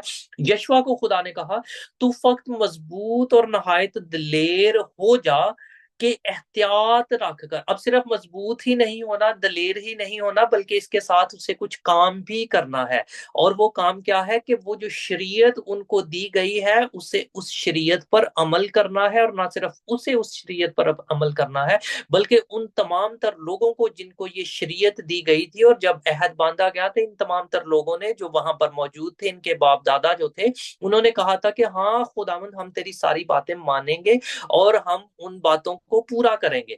तो अब यहाँ पर इसी बात की यादगारी की जा रही है कि तुम्हें उस शरीयत पर अमल करना है जिसका हुक्म मूसा ने तुम्हें दिया था। जो शरीयत मैंने मूसा की मार्फत तुम्हें दी थी, तुम उस पर अमल करोगे, और उससे तुम ना दाहिने मुड़ोगे ना बाएं मुड़ोगे। यानी इसका क्या मतलब है, दाहिने मुड़ना बाएं मुड़ना से मतलब ये है कि ना तो तुम उन सारी बातों के अंदर कुछ एडिशन करोगे, उसके अंदर कुछ शामिल ना करोगे, और ना उसमें से कुछ निकालोगे अपनी जरूरत के मुताबिक। ये तुम्हारे लिए जरूरी होगा। और अगर तुम ऐसा करोगे तो फिर तुम्हें कोई ऐसी बात, कामयाबी हासिल ना होगी, और मैं तुम्हारे साथ ना रहूंगा। और ये आज हमारे लिए भी समझने की जरूरत है, क्योंकि आगे चल कर भी हम देखते हैं कि खुदा के कलाम के अंदर लिखा है कि अगर कोई शख्स इस कलाम के अंदर अपने पास से कुछ डाले या इसमें से कुछ निकाल डाले, तो बहुत सारी लानतों का जिक्र है कि वो तुम पर होंगी। तो इसलिए ये बात हमेशा याद रखिएगा, जब हम कलाम की तफसीर भी करते हैं तो बड़े मोहतात होकर इसकी तफसीर करनी है या इसकी तशरीह करनी है, कि कहीं हम अपनी तरफ से तो इसके अंदर कोई बातें ऐड नहीं कर रहे, बल्कि सिर्फ और सिर्फ तफसीर करने का मकसद ये होता है कि जो इस कलाम को लिखने वाला या लिखवाने वाले की मर्जी है, जो उसने बयान किया है उसको आसान अल्फाज में दूसरों के सामने पेश कर सके, ताकि इसका मतलब जो है वो गहरे तौर पर समझा जा सके। तो इस बात को हमेशा याद रखिएगा। और ये भी बात याद रखिएगा कि खुदा के कलाम के अंदर जब हम उसके साथ साथ चलते रहते हैं, जब हम उसके कलाम पर अमल करते हैं, जब हम उसके कलाम के ना दाहिने मुड़ते हैं ना बाएं मुड़ते हैं, ना उसमें कुछ डालते हैं ना कुछ उससे निकालते हैं, तो खुदा इसके इवज में हमें क्या देता है, वो इसके इवज में हमें बरकत देता है। और अगर हम इसके बरअक्स चलते हैं तो फिर इसके लिए हमें क्या करता है, सजा देता है। और इसकी एक बड़ी डिटेल जो है वो हम देख सकते हैं कि इस्तिस्ना की किताब और उसके 28वें बाब के अंदर पूरी डिटेल दे रखी है पहले से बता रखा है कि तुम्हें क्या क्या फायदे होंगे, क्या क्या बरकतें मिलेंगी। चंद बातें जो है वो मैं कुछ आयात इसमें से पढ़ सकता हूँ। जब भी आपके पास वक्त हो आप इस्तिस्ना डिट्रॉनमी चैप्टर 28 28वां बाब उसको जरूर पढ़िएगा और ये याद रखिएगा कि ये पूरा डिटेल्ड जो है वो जो है कॉन्ट्रैक्ट है, इसके अंदर लिखा हुआ है। इसके अंदर लिखा है अगर तू खुदावंद अपने खुदा की बात को जान पेशानी से मानकर उसके इन सब हुक्मों पर जो आज के दिन मैं तुझको देता हूँ एहतियात से अमल करे तो खुदावंद तेरा खुदा दुनिया की सब कौमों से ज्यादा तुझको सरफराज करेगा। और अगर तू खुदावंद अपने खुदा की बात सुने तो ये सब बरकतें तुझ पर नाजिल होंगी और तुझको मिलेंगी। शहर में भी तू मुबारक होगा, खेत में भी मुबारक होगा। तेरी औलाद, तेरी जमीन की पैदावार और तेरे चौपाओं के बच्चे यानी गाय बैल की बढ़ती और तेरी भेड़ बकरियों के बच्चे मुबारक होंगे। तेरा टोकरा, तेरी खटोती दोनों मुबारक हो गए। तो अंदर आते वक्त मुबारक होगा, बाहर जाते वक्त मुबारक होगा। और इसी तरह से आगे जो है एक लंबी डिटेल यहाँ पर बयान की गई है कि तुम अगर खुदा के साथ साथ चलोगे तो ये सारी बरकत तुम्हें मिलेंगी। और इसके आगे हम देखते हैं 15वीं आयत से कि अगर हम उसकी नाफरमानी करते हैं, उसके साथ नहीं चलते, उसकी शरीयत पर अमल नहीं करते या उसके कलाम के अंदर आमेजिश करते हैं, उसके अंदर कुछ डालते हैं या उसमें से निकालते हैं, तो फिर क्या क्या लानते हैं, जो सजाएं हैं वो भी मिल सकती हैं। 15वीं आयत से लिखा है लेकिन अगर तू ऐसा ना करे कि खुदावंद अपने खुदा की बात सुनकर उसके सब अहकाम और आइन पर जो आज के दिन मैं तुझको देता हूँ एहतियात से अमल करे तो ये सब लानते तुझ पर नाजिल होंगी और तुझको लगेंगी। शहर में भी तू लानती होगा, खेत में भी लानती होगा। तेरा टोकरा और तेरी कटौती दोनों लानती ठहरेंगी। तेरी औलाद, तेरी जमीन की पैदावार और तेरे गाय बैल की बढ़ती और तेरी भेड़ बकरियों के बच्चे लानती होंगे। तो अंदर आते वक्त लानती होगा और बाहर जाते वक्त भी लानती ठहरेगा। ये देखिए ये सारी वो बातें हैं जिनके लिए बताया गया कि अगर तुम ये सारे काम करोगे तो तुम्हें बरकत मिलेगी और अगर ये सारे काम नहीं करोगे तो तुम्हें फिर लानत मिलेगी, फिर खुदा की तरफ से तुम पर सजा आएगी। तो ये बात याद रखना आज हमारे लिए भी जरूरी है कि खुदा के कलाम के अंदर जो सारी बातें लिखी हैं अगर हम उन पर अमल करते हैं, अगर हम उसके साथ चलते रहते हैं, अगर हम उसके साथ वफादारी के साथ चलते रहते हैं तो फिर खुदा हमें बहुत सारी बरकत देता है। और अगर हम उसकी नाफरमानी करते हैं, उसके साथ नहीं चलते, उसकी बातों को अपनी जिंदगी में पूरा नहीं करते तो फिर उसकी जो लानते हैं, जो सजा है वो भी हमें मिलती है। तो इसलिए इस बातों पर अमल करना जो है वो बहुत जरूरी है। इसी तरह से यशवा को भी कहा गया कि शरीयत की ये किताब तेरे मुंह से ना हटे बल्कि तुझे दिन और रात इसी का ध्यान हो ताकि जो कुछ इसमें लिखा है उस पर सब पर तू एहतियात करके अमल कर सके, क्योंकि तब ही तुझे इकमालमंदी की राह नसीब होगी और तू खूब कामयाब होगा। अब यहाँ पर ये रीअफर्मेशन कर दी गई, यशवा को फिर से बता दिया गया कि यशवा अगर तू शरीयत पर अमल करेगा, अगर तू खुदा के साथ साथ चलता रहेगा जैसे तू पहले चलता रहा है तो खुदा तुझे ढेरों ढेर बरकत अता करेगा। इसी तरह से इन तमाम लोगों को आज हमें भी। और अगर हम उसकी बातों पर अमल नहीं करते तो फिर हमें उसकी सजा भी जो है वो मिलती है। और खुदा हमेशा हमें तसल्ली देता रहता है, वो हमें याद दहानी कराता रहता है कि तुम्हें डरने की जरूरत नहीं। जैसे यशवा को उसने स्टार्ट ही से बता दिया कि यशवा तू हरगिज खौफ ना कर, जैसे मैं मूसा के साथ था तेरे भी साथ रहूंगा। और इसी तरह से हम बाइबल मुकद्दस के अंदर देखते हैं मुख्तलिफ लोगों की जिंदगी के अंदर के खुदा उनको इसी तरह से तसल्ली देते हैं जैसा अयूब के साथ खुदा कलाम करते हैं। और अयूब 23वां बाब और उसकी 12वीं आयत में लिखा है मैं उसके लबों के हुक्म से हटा नहीं, मैंने उसके मुंह की बातों को अपनी जरूरी खुराक से भी ज्यादा जखीरा किया।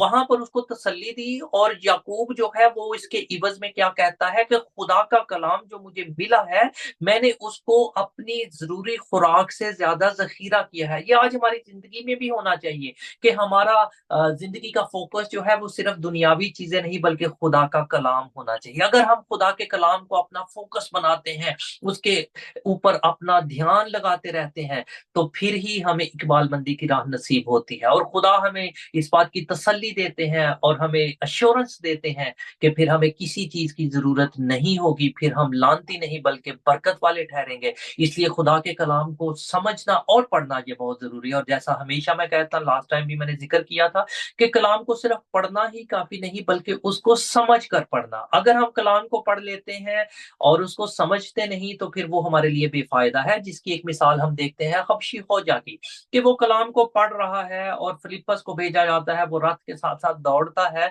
और वो उससे सवाल करता है कि जो कुछ तू पढ़ता है इसको समझता भी है? वो कहता है मैं क्यों कर समझ सकता हूँ अगर कोई मुझे समझाने वाला बताने वाला नहीं है।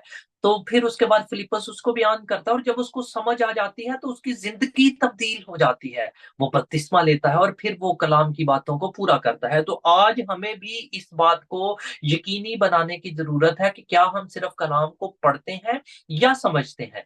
हमें समझना जरूरी है, और जब हम कलाम को समझते हैं तो फिर कलाम हमारी जिंदगी की जरूरियात में से सबसे बड़ी और अहम जरूरत बन जाती है। जैसा अयूब यहाँ पर कहता है कि मैंने उसके कलाम को, उसकी मुंह की बातों को अपनी जरूरी खुराक से भी ज्यादा जखीरा कर लिया है। क्योंकि खुराक के बगैर हम जिंदा नहीं रह सकते। हम हमेशा फोकस रखते हैं, कोशिश करते हैं कि हमारे घर में कुछ ना कुछ खाने के लिए मौजूद रहे, ताकि हस्बे जरूरत के वक्त हम उसको खाकर अपना पेट भर सके। इसी तरह से वो बयान करता है मैंने खुराक को अहमियत नहीं दी बल्कि खुदा के कलाम को, क्योंकि खुदा का कलाम कहता है कि इंसान सिर्फ रोटी ही से जीता नहीं रहता बल्कि हर उस बात से जो खुदा के मुंह से निकलती है। और इसी के बारे में यर्मिया जो है वो इसको इस तरह से बयान करता है। यर्मिया उसका 16वां बाब, उसकी 16वीं 15वां बाब और उसकी 16वीं आयत में लिखा है तेरा कलाम मिला और मैंने उसे नोश किया। तेरा कलाम मिला और मैंने उसको खाया। आई एट योर वर्ड। और तेरी बातें मेरे दिल की खुशी और खुरमी थी, क्योंकि ऐ खुदावन रब्बल फौज मैं तेरे नाम से कहलाता हूँ। वो कहता खुदावन का कलाम मुझे मिला। तो जब मुझे खुदावन का कलाम मिला तो मैंने सिर्फ यही नहीं कि ठीक है उसको पढ़ लिया, या जब मौका मिला पढ़ लिया, जब दिल किया उसको पढ़ लिया या खा लिया, नहीं। बल्कि वो कहता है मैंने उसके कलाम को सब खुराक से ज्यादा अहमियत दी और उसको खाया। मैंने अपने पेट को भर लिया, क्योंकि यही वो कलाम है जो मुझे तसल्ली देता है, जो मेरी हिम्मत बंधाता है, खुदा के वादों की यादगिरी करवाता है और मुझे तसल्ली देता है। और जब हमारा फोकस उसके ऊपर होता है तो फिर हम खुदा के साथ साथ चल सकते हैं। खुदा के कलाम पर अमल करना इतना ही जरूरी है जितना हम उस पर भरोसा रखते हैं। उस पर भरोसा रखना भी जरूरी है और उसके कलाम को पढ़ना और समझना वो भी जरूरी है। और जब हम खुदा के कलाम को पढ़ते हैं, उसको समझते हैं, अपने अमल में लाते हैं, अपनी जिंदगी का हिस्सा बना लेते हैं, तो फिर खुदा का कलाम हमें बरक़ात की भी जो है वो फॉर्मेशन करवाता है। और उसके बारे में हम देखते हैं ज़बूर पहला 1 ज़बूर और उसकी आयत 1 से 3 तक लिखा है मुबारक है वो आदमी जो शरीरों की सलाह पर नहीं चलता। जब शरीरों की सलाह पर नहीं चलता तो इसका मतलब खुदा के साथ चलता है, और खताकारों की राह में खड़ा नहीं होता और ठट्ठाबाजों की मजलिस में नहीं बैठता, बल्कि खुदावन की शरीयत में उसकी खुशनुदी है। यशवा को भी खुदा ने कहा कि शरीयत की ये किताब तेरे मुंह से ना हटे, तो इस पर अमल करते रहना, दिन और रात इसी पर ध्यान रखना। और जब हम खुदावन की शरीयत में खुशनुदी लगाते हैं और उसकी शरीयत पर दिन रात ध्यान रखते हैं, तो फिर वो शख्स उस दरख्त की मानिद बन जाता है जो पानी की नदियों के पास लगाया गया होता है, जो अपने वक्त पर फलता है और जिसका पत्ता भी नहीं मुरझाता, और जो कुछ वो करता है वो बार बार होता है। इसलिए बहुत जरूरी है कि वो खुदावन के कलाम को ना सिर्फ पढ़ें बल्कि उसको समझें और अपनी जिंदगी में उस पर अमल करें। और यहाँ पर एक बड़ी खास बात, जो एक खास लफ्ज लिखा हुआ है यशवा पहला बाब और उसके 8वीं आयत के अंदर आखिर में लिखा है तब ही तुझे कमालबंदी की राह नसीब होगी और तू खूब कामयाब होगा। खूब कामयाब होगा यानी you will have good success, English में इसकी जो ट्रांसलेशन हुई है, तो खूब कामयाब होगा। अब यहाँ पर कामयाबी जो है इसके लिए हमें थोड़ा सा समझने की जरूरत है कि कामयाबी होती क्या है, क्योंकि कामयाबी जो है हर एक शख्स की जिंदगी में मुख्तलिफ मायने रखती है। जैसा कि किसी शख्स के लिए कामयाबी का मतलब ये हो सकता है कि मैं एक बहुत बड़े ओहदे पर नस्ब कर दिया जाऊं। किसी शख्स के लिए कामयाबी का जो लेवल है वो ये हो सकता है कि मैं बहुत सारे पैसे कमाऊं। किसी शख्स के लिए कामयाबी का मतलब ये हो सकता है कि मैं खुदावन के कलाम को बहुत सारे लोगों तक सुनाऊं, मैं खुदावन के कलाम को सही तालीम को प्रीच कर पाऊं। तो ये कामयाबी जो है ये हमें अपनी जिंदगी के लिए तयन करना बहुत जरूरी है कि हम कामयाबी को क्या कामयाबी समझते हैं। क्योंकि आप जानते हैं अभी शायद हालात काफी बेहतर हैं, लेकिन कुछ साल पीछे चले जाएं, 10 साल शायद पीछे चले जाएं, तो हम देखते हैं कि पाकिस्तान के अंदर बहुत ज्यादा ये बम धमाके हुआ करते थे, और जिसके अंदर खासकर जो सुसाइडर बम्बर्स होते थे, जो खुदकुश हमला वार होते थे, तो उनकी जिंदगी के अंदर अगर हम देखें तो उनकी जिंदगी के अंदर भी कामयाबी का एक जो है वो तयन था। उनकी कामयाबी क्या होती थी कि अगर मैं खुद कुछ हमला करने जा रहा हूं, अगर मैं खुद को बम के साथ मारने जा रहा हूं, उड़ाने जा रहा हूं, तो अगर मैं बहुत सारे लोगों को मार दूंगा, उस बम ब्लास्ट के अंदर बहुत ज्यादा कसीर तादाद लोगों की मर जाएगी, तो ये मेरी ज्यादा कामयाबी है। तो अब वो कामयाबी उसके लिए है, लेकिन लोगों के लिए वो किस कदर नुकसान की बात है। तो इसलिए इस बात को हमेशा याद रखिएगा कि आप कामयाबी का अपने लिए तयन करते हैं कि कामयाबी आपकी दानिस्त में क्या है और आप किस चीज को कामयाबी समझते हैं, या आप जिंदगी के लिए क्या गोल बनाते हैं कि आप उसको कामयाबी समझे और आप उसके लिए अमल करें। तो खुदा के कलाम के मुताबिक ये है कि अगर हम उसकी शरीयत पर अमल करते हैं तो ये हमारे लिए कामयाबी की बात है, और इसको हमेशा याद रखिएगा। इसी तरह से हम देखते हैं पौलुस रसूल जो खुदा का बड़ा खादिम है, और बहुत सारे बाकी जो रसूल हैं और खुदा के खादिम, और आज भी अगर हम खुदा की खादमों को देखें तो उनकी जिंदगी का सक्सेस का लेवल जो है वो हमें डिफरेंट दिखाई देता है, मकसद जो है वो डिफरेंट दिखाई देता है। तो हमें इस तरह से इसको सोचने और समझने की जरूरत है। 9वीं आयत में लिखा है, क्या मैंने तुझको हुक्म नहीं दिया, सो मजबूत हो जा और हौसला रख, खौफ ना खा, बेदिल ना हो, क्योंकि खुदावन तेरा खुदा जहां जहां तू जाए तेरे साथ रहेगा। यहाँ पर फिर से उसको रीअश्योरेंस इस आयत के अंदर दे दी गई कि जहां जहां तू जाएगा मैं तुझे कामयाबी दूंगा। अगर तू शरीयत पर अमल करता रहेगा तो तू कामयाब होगा, तू मुबारक होगा, और तेरी जिंदगी भर मैं तेरे साथ साथ रहूंगा। यही वादा आज खुदा हमें भी देता है, यही तसल्ली आज खुदा हमें भी देता है। और खुदा के कलाम के अंदर हम देखते हैं बहुत सारे लोग जो खुदा के साथ साथ चलते रहे, खुदा उनको इसी तरह से रीअश्योरेंस देता रहा, जैसे खुदा ने पैदाइश 15वां बाब और उसकी पहली आयत में अब्राहम के साथ वादा किया और उसको रीअश्योरेंस दी। इन बातों के बाद खुदावन का कलाम रोया में अब्राहम पर नाजिल हुआ और उसने फरमाया, ए अब्राहम तू मत डर, मैं तेरी सिपर और तेरा बहुत बड़ा, तुझे डरने की जरूरत नहीं है। और इसी तरह से हम खरूज के अंदर देखते हैं कि मूसा और लोगों के साथ खुदा कलाम करते हैं, और उसके 14वां बाब और उसकी 13वीं आयत में कहते हैं, तब मूसा ने लोगों से कहा, डरो मत, तुम्हें डरने की जरूरत नहीं है। और इसी तरह से हम यसाया में पढ़ते हैं, यसाया 41वां बाब और उसकी 10वीं आयत में, तू मत डर क्योंकि मैं तेरे साथ हूँ, हिरासान ना हो क्योंकि मैं तेरा खुदा हूँ, मैं तुझे जोर बख्शूंगा, मैं यकीनन तेरी मदद करूंगा, और मैं अपनी सदाकत के दाहिने हाथ से तुझे संभाल लूंगा। ये सारी वो रीअश्योरेंस है जो खुदा अपने लोगों को देता रहा है और आज हमें भी दे रहा है। और इसी तरह से यिर्मयाह में लिखा है, यिर्मयाह पहला बाब और उसकी 7वीं आयत में, लेकिन खुदावन ने मुझे फरमाया, यूं ना कह के मैं बच्चा हूं, क्योंकि जिस किसी के पास मैं तुझे भेजूंगा तू जाएगा, और जो कुछ मैं तुझे फरमाऊंगा तू कहेगा। तू उनके चेहरों को देखकर ना डर, क्योंकि खुदावन फरमाता है, मैं तुझे छुड़ाने को तेरे साथ हूं। खुदावन कहता है मैं तुम्हारे साथ हूं। आज खुदा हमें भी तसल्ली देता है, इस बात की एश्योरेंस देता है, इस बात की गारंटी देता है कि खुदावन हमारे साथ है अगर हम उसकी शरीयत पर अमल कर रहे हैं, अगर हम उसके कलाम पर अमल कर रहे हैं। तो जिस तरह यिर्मयाह को खुदा ने अपना नबी होने के लिए मुकर्रर किया और उसको कहा कि जा लोगों के पास जाकर नबूवत कर, ये कलाम उनको जाकर सुना, और तुझे उनसे डरने की और हिरासा होने की जरूरत नहीं, कि मैं तेरे साथ साथ रहूंगा, मैं तुझे संभालूंगा, मैं तेरी मदद करूंगा।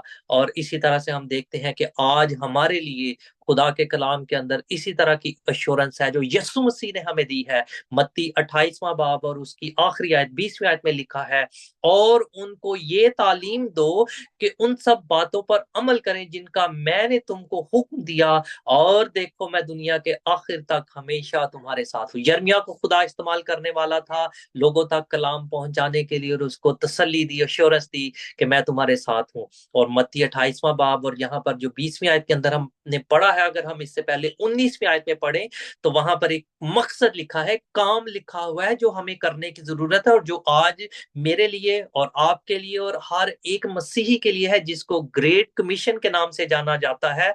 और 19वीं आयत में लिखा है, बस तुम जाकर सब कौमों को शागिर्द बनाओ और उनको बाप और बेटे और रूल कुद्स के नाम से बपतिस्मा दो।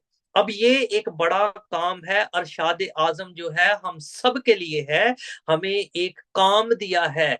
यहाँ पर यीशु मसीह कहते हैं कि ये वो काम है जो तुम्हें करना है, और जब तुम इस काम को करोगे, ये तालीम लोगों को दोगे, तो मैं तुम्हें इस बात की गारंटी देता हूं, मैं तुम्हें इस बात का वादा देता हूं कि मैं तुम्हारे साथ हूं और दुनिया के आखिर तक मैं तुम्हारे साथ साथ रहूंगा, और कभी भी तुमसे दस्तबरदार ना होऊंगा, तुम्हारी मुश्किल में तुम्हें ना छोड़ूंगा, तुम्हारे जैसे भी हालात होंगे मैं तुम्हारे साथ साथ रहूंगा, बशर्ते कि तुम ये काम कर रहे हो जिसके लिए मैंने तुम्हें बुलाया है। तुम दुनिया की बरकत का सबब बन रहे हो, तुम दुनिया तक मेरे कलाम को लेकर जा रहे हो, यीशु मसीह की निजात के बारे में लोगों को बता रहे हो, कौमों को गवाही दे रहे हो कि यीशु मसीह ही सिर्फ वो जरिया है जिसके वसीले से हम हमेशा की जिंदगी हासिल कर सकते हैं।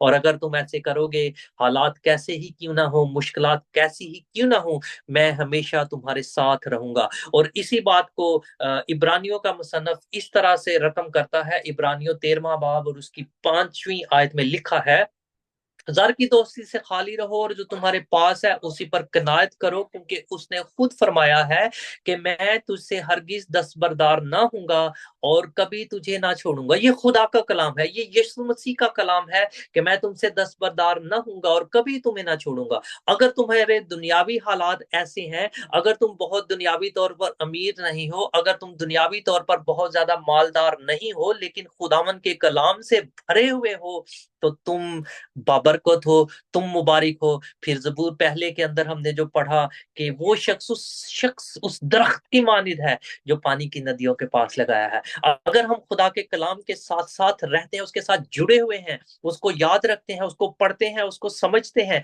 तो फिर हम उस दरख्त की जैसे हैं जिसकी मिसाल दी गई है कि जो अपने वक्त पर बार बार होता है और जिसका पत्ता भी नहीं मुरझाता।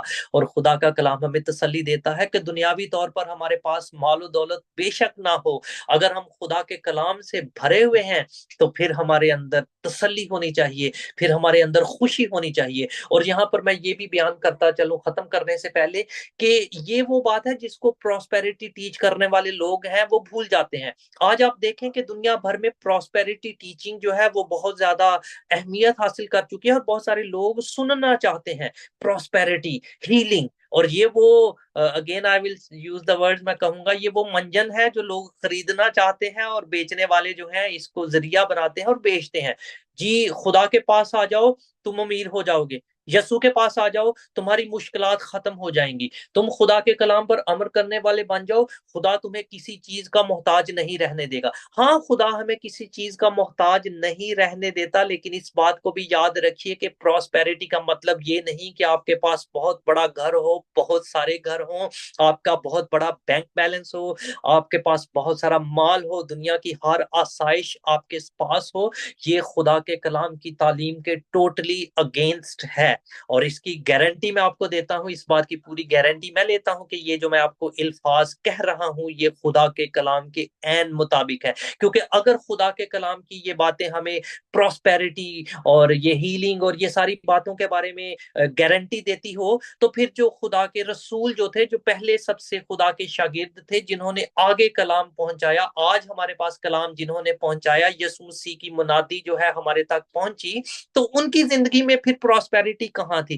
क्यों पौलुस रसूल जो है वो उस डंजन में, उस गार के अंदर, उस जेल के अंदर, उस कैद के अंदर, जहां पर भाई हनान डॉक्टर सविता को पता है, इस साल जब हम इटली में गए और हमने उस डंजन को जाकर देखा, उस कैद को देखा, जहां पर रोशनी भी नहीं आती, जहां पर बदबू थी, जहां पर कीड़े मकोड़े हो सकते हैं और उस वक्त में तो बहुत ज्यादा होंगे, वहां पर वो फिलिपियों को खत लिखते हुए कहता है कि खुश रहो, फिर कहता हूं खुश रहो, क्योंकि उसके अंदर वो खुशी थी जो खुदा की तरफ से मिलती है। तो उसकी प्रॉस्पेरिटी कहाँ थी? क्यों वो उस वक्त के उस महल में मौजूद नहीं था? क्यों खुदा ने उसको 10-12 बड़े बड़े घर क्यों नहीं दे रखे थे?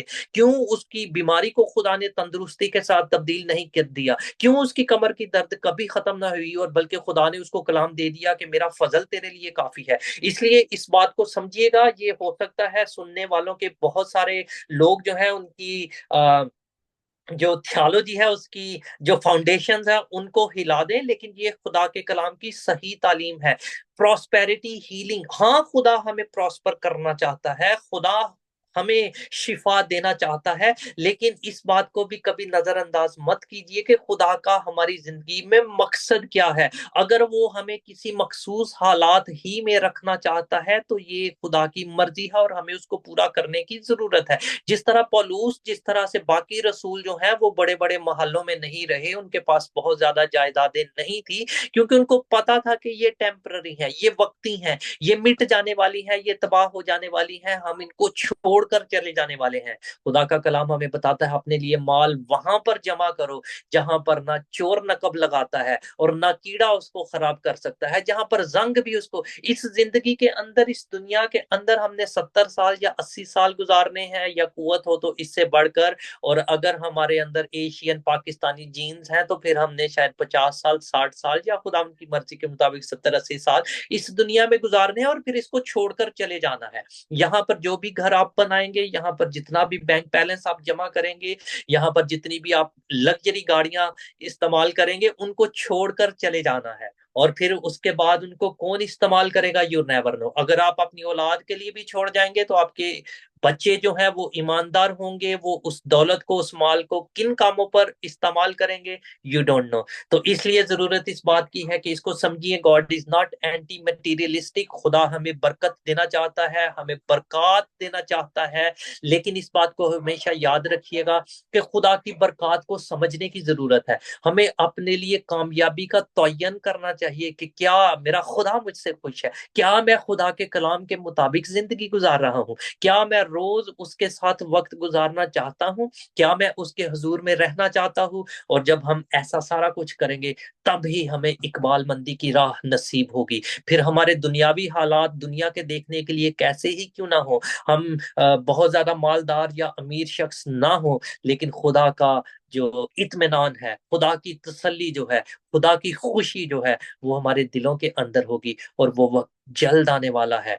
अगर यसु मसीह अपनी दुल्हन को लेने के लिए आ जाते हैं, या मौत हमें इस बदन से जुदा कर देती है, तो फिर हम खुदावंद की हुजूरी में पहुंचाए जाएंगे। और फिर हम उस शहर में जो आसमान से उतरने वाला है, जो नया यरूशलेम है, जहां पर सूरज और चांद की भी जरूरत नहीं, जहां पर खुदावंद की रोशनी होगी, और जहां की सड़कें जो हैं वो भी सोने की होंगी, और जहां के दरवाजे जो हैं वो महंगे हीरे जवाहरात के बने होंगे। और फिर हम उस तरह से मालदार बन जाएंगे कि अपनी इटर्निटी खुदा के साथ गुजार सकेंगे। खुदा इस कलाम के वसीले से मुझे और आप सबको, और जो बाद में भी सुनते हैं, सबको बड़ी बरकत अता करे, यीशु के नाम में, आमीन। आमीन आमीन। आमीन आमीन। Thank you so much pastor Ajmal. बहुत अच्छा लगा। खुदावन का कलाम यकीनन सैर करता है, हमारी तशनगी दूर करता है, अगर हम समझते हैं कि वो हमें सैर करेगा और हमारी प्यास बुझाएगा। अदरवाइज तो यही कलाम है जो कि बहुत से अनबिलीवर्स इस्तेमाल करते हैं और आर्ग्यूमेंट्स के लिए इस्तेमाल करते हैं, और यही कलाम है जो शैतान ने इस्तेमाल किया यीशु के सामने, जब उसने कलाम ही पेश किया, उसने कुछ अपने अल्फाज नहीं पेश किए।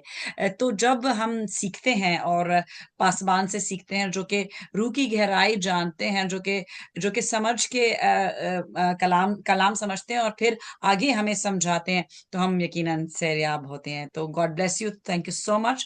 और अब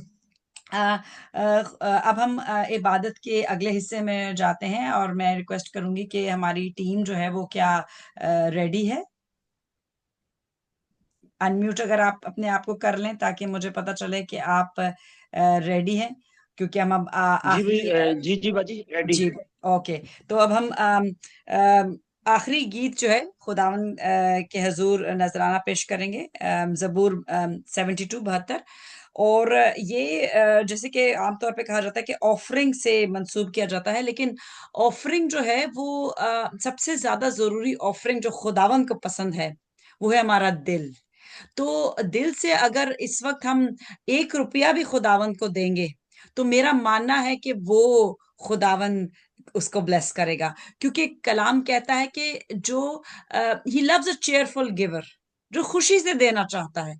अगर हम हम मैंने सुना है कुछ पास्टर्स को ये कहते हुए कि जितना ज्यादा आप भारी देंगे हदिया, उतनी ज्यादा बरकत आपको मिलेगी, which is totally against the word. कलाम में ऐसी कोई वर्ड्स नहीं है, और पास्टर्स मुझे करेक्ट कीजिएगा अगर कोई है। जी नहीं, आपने बिल्कुल जरूर और इसकी मिसाल हमारे पास है दो दमड़ियों की बेवा की। खुदा खुशी से देने वालों को कबूल करता है, जो अपने दिल में ठहराया है, ना मजबूरी के साथ, ना लाचारी के साथ, खुशी के साथ। क्योंकि हम खुदा को क्या दे सकते हैं? खुदा के कलाम में लिखा है, सोना, खुदा कहता है सोना मेरा है, चांदी मेरी है, दुनिया की हर एक चीज मेरी है। तो हम खुदा को क्या, ये सिर्फ वफादारी और हमारी शुक्रगुजारी होती है जब हम उसके हजूर में गुजरानते हैं। बेशक, थैंक यू सो मच। मैं पास्टर अजमल से हमेशा अपनी करेक्शन करवाना चाहूंगी, क्योंकि he is a pastor and I love the word, I am not a pastor. लेकिन अगर कहीं मैं चूकूं तो मैं डेफिनेटली उनसे चाहूंगी कि you know correct me, because वो मुझसे ज्यादा टाइम से कलाम जो है वो पेश कर रहे हैं, शेयर कर रहे हैं। लेकिन खुदाउन ने मुझे अभी खड़ा किया है कि जाओ और जहां जहां मैं तुम्हें लेके जाता हूँ वहां तक कलाम पहुंचाओ, और जो जो मेरे मेरे सपुर्द काम दिया जाता है उसको मैं खुश असलीबी से पूरा करूं।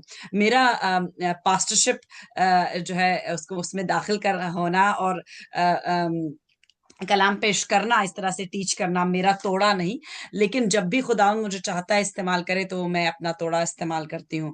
तो अब जबूर गाएंगे, और जिसको जो खुदावन तौफीक दे और जो खुशी से दे वो आज अपना नजराना पेश करें, और उस पर कुछ नाम ना लगाएं। अक्सर कहते हैं कि जी आप अगर आपको बीमार हैं तो आप, अगर आप, मैंने सुना है आप 1000 पाउंड देंगे तो खुदावंद आपके लिए मिरेकल कर देगा। I have heard it and it hurts me कि जितना बड़ा हदिया आप क्या खुदा को खरीद रहे हैं? I आप agree, क्या I agree there. अपनी आप क्या अपनी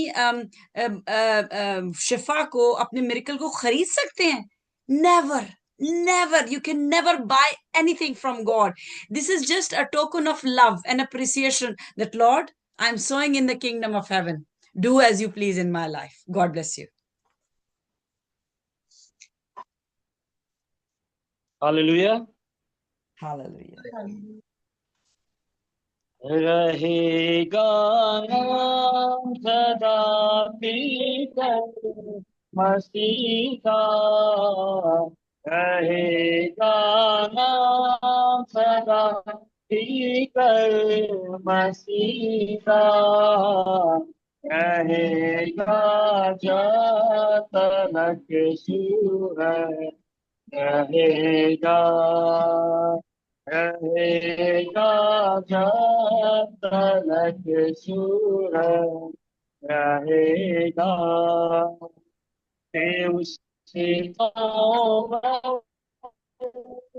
कहता सब लोग पावन, ते उससे तौबा कहता सब लोग पावन, एको मायो सिया धन्यवाद गावन, एको मायो सिया धन्यवाद गावन।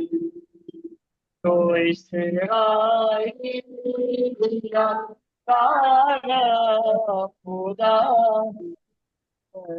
तो इसराइली दिया तारा खुदा है, अजाइब काम करता सदा है, अजाइब काम करता सदा है। खुदा का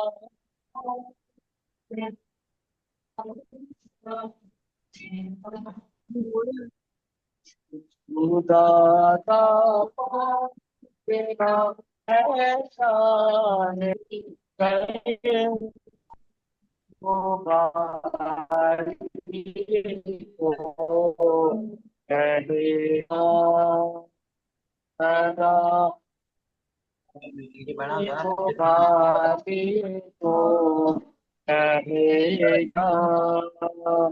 हजूर की होती है दुनिया में सारी, हजूर की होती है दुनिया में सारी, कहो आमीन आमीन मेरे कहो आमीन आमीन मेरे दीवानी। हालेलुया। आमीन आमीन आमीन। बेशक एक बहुत पावरफुल वर्ड जिसका मतलब है ऐसा ही हो। और जब हम जमात इकट्ठा होके आमीन कहते हैं और दिल से हम गीत गाते हैं, कलाम सुनते हैं, और खुदावंद ये सब जानता है, वो दिलों के भेद जानता है और वो फिर कबूल करता है। और मेरा मानना है कि खुदावंद जो है ये हमारे साथ हर वक्त मौजूद होता है, लेकिन उसकी हजूरी इस वक्त मौजूद थी। हम जिस डिफरेंट डिफरेंट एरियाज में इस वक्त मौजूद हैं, लेकिन हर जगह इस वक्त खुदावंद की हजूरी मौजूद थी। खुदावंद तो वैसे हर जगह मौजूद होता ही है। तो मैं रिक्वेस्ट करूंगी ब्रदर सागर से, who is doing his seminary, और is brother Sagar there? Yes, I can see him. So, Brother Sagar, as you are preparing to become a pastor, और खुदावन की मर्जी हुई, और मेरा मानना है कि जब खुदावन चाहेगा तो आपकी पास्टर अजमल से भी मुलाकात होगी। और डेफिनेटली अभी तो आप एक दूसरे को देख रहे हैं, उस वक्त फिर फिजिकली मुलाकात होगी, and you will have a great time. हम सेशंस भी करेंगे और सीखेंगे। और till that time I will request you कि आप जो जितनी जमात हाजिर है और हम सब हमें जिसको इंग्लिश में एरियोनिक ब्लेसिंग कहते हैं, जो कि नंबर्स गिनती की किताब छठे बाब 24 और से 26 आते हैं, प्लीज वो उससे खुद सब लोगों को भेजें, ब्लेस करें, और दुआ रुबानी पढ़ें। और उसके बाद मैं पास्टर अजमल को रिक्वेस्ट करूंगी कि वो कलमाते बरकत से हम सबको। आपको आवाज नहीं आ रही? मुझे तो आपको आवाज नहीं आ रही। हेलो, आपको आ रही है? अच्छा, ये फिर क्यों नहीं आ रही? आप चेक करें जरा, मैं बोल तो I can hear you. I can you hear can you. Hair.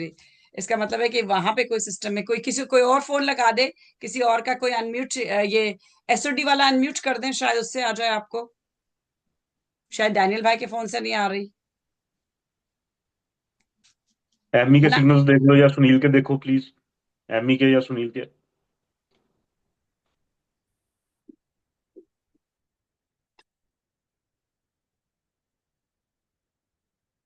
आप बेहतर रही आवाज बाजी, अब आवाज बेहतर हो। Okay great. तो मैं कह रही थी कि आप अभी हमें सबको जो है रियोनिक ब्लेसिंग से हमें ये भेजेंगे, और दुआ रुबानी, और उसके बाद पास्टर अजमल से मैं रिक्वेस्ट करूंगी कि कलमाते बरकत से हम सबको विदा करें।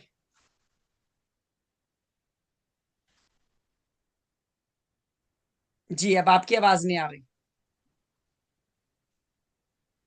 सिग्नल ड्रॉप हुआ है।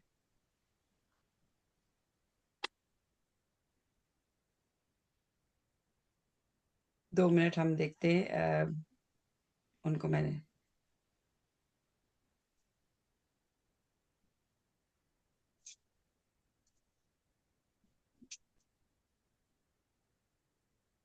उनको व्हाट्सएप पे ले रही हूँ, कई दफा सिग्नल की प्रॉब्लम होती है। बिकॉज पीस, ये जो खास वर्सेस हैं, 3 वर्सेस, इसमें पीस के बारे में है, और वही शैतान नहीं चाहता, क्योंकि वो आया है हलाक करने, मार खाने, और सब चीजें जो खुदा उनके खिलाफ है। लेकिन we are back. Yes, okay fine, ठीक है डैनियल भाई, सागर कैन कंटिन्यू, हम सुन रहे हैं। मैं यहाँ से क्लोज कर रही हूँ, आप वहां पे आ जाएं।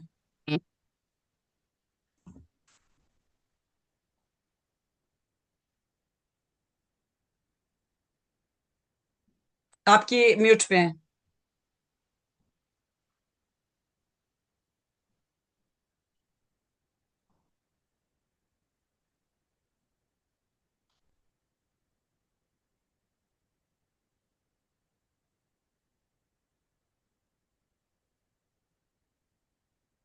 म्यूट पे हैं, म्यूट पे हैं। ओके,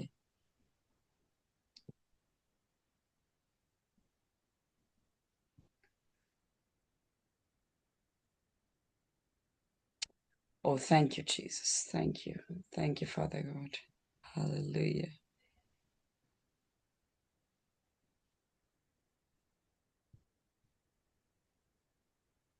चलो एवरीवन, बाजी आवाज आ रही है? जी बिल्कुल। बाजी आवाज आ रही है? जी जी बिल्कुल आ रही है, बिल्कुल आ रही है। ओके। पीछे बैठ जाएं ताकि आपका फुल हम देख सकें। जी। ओके।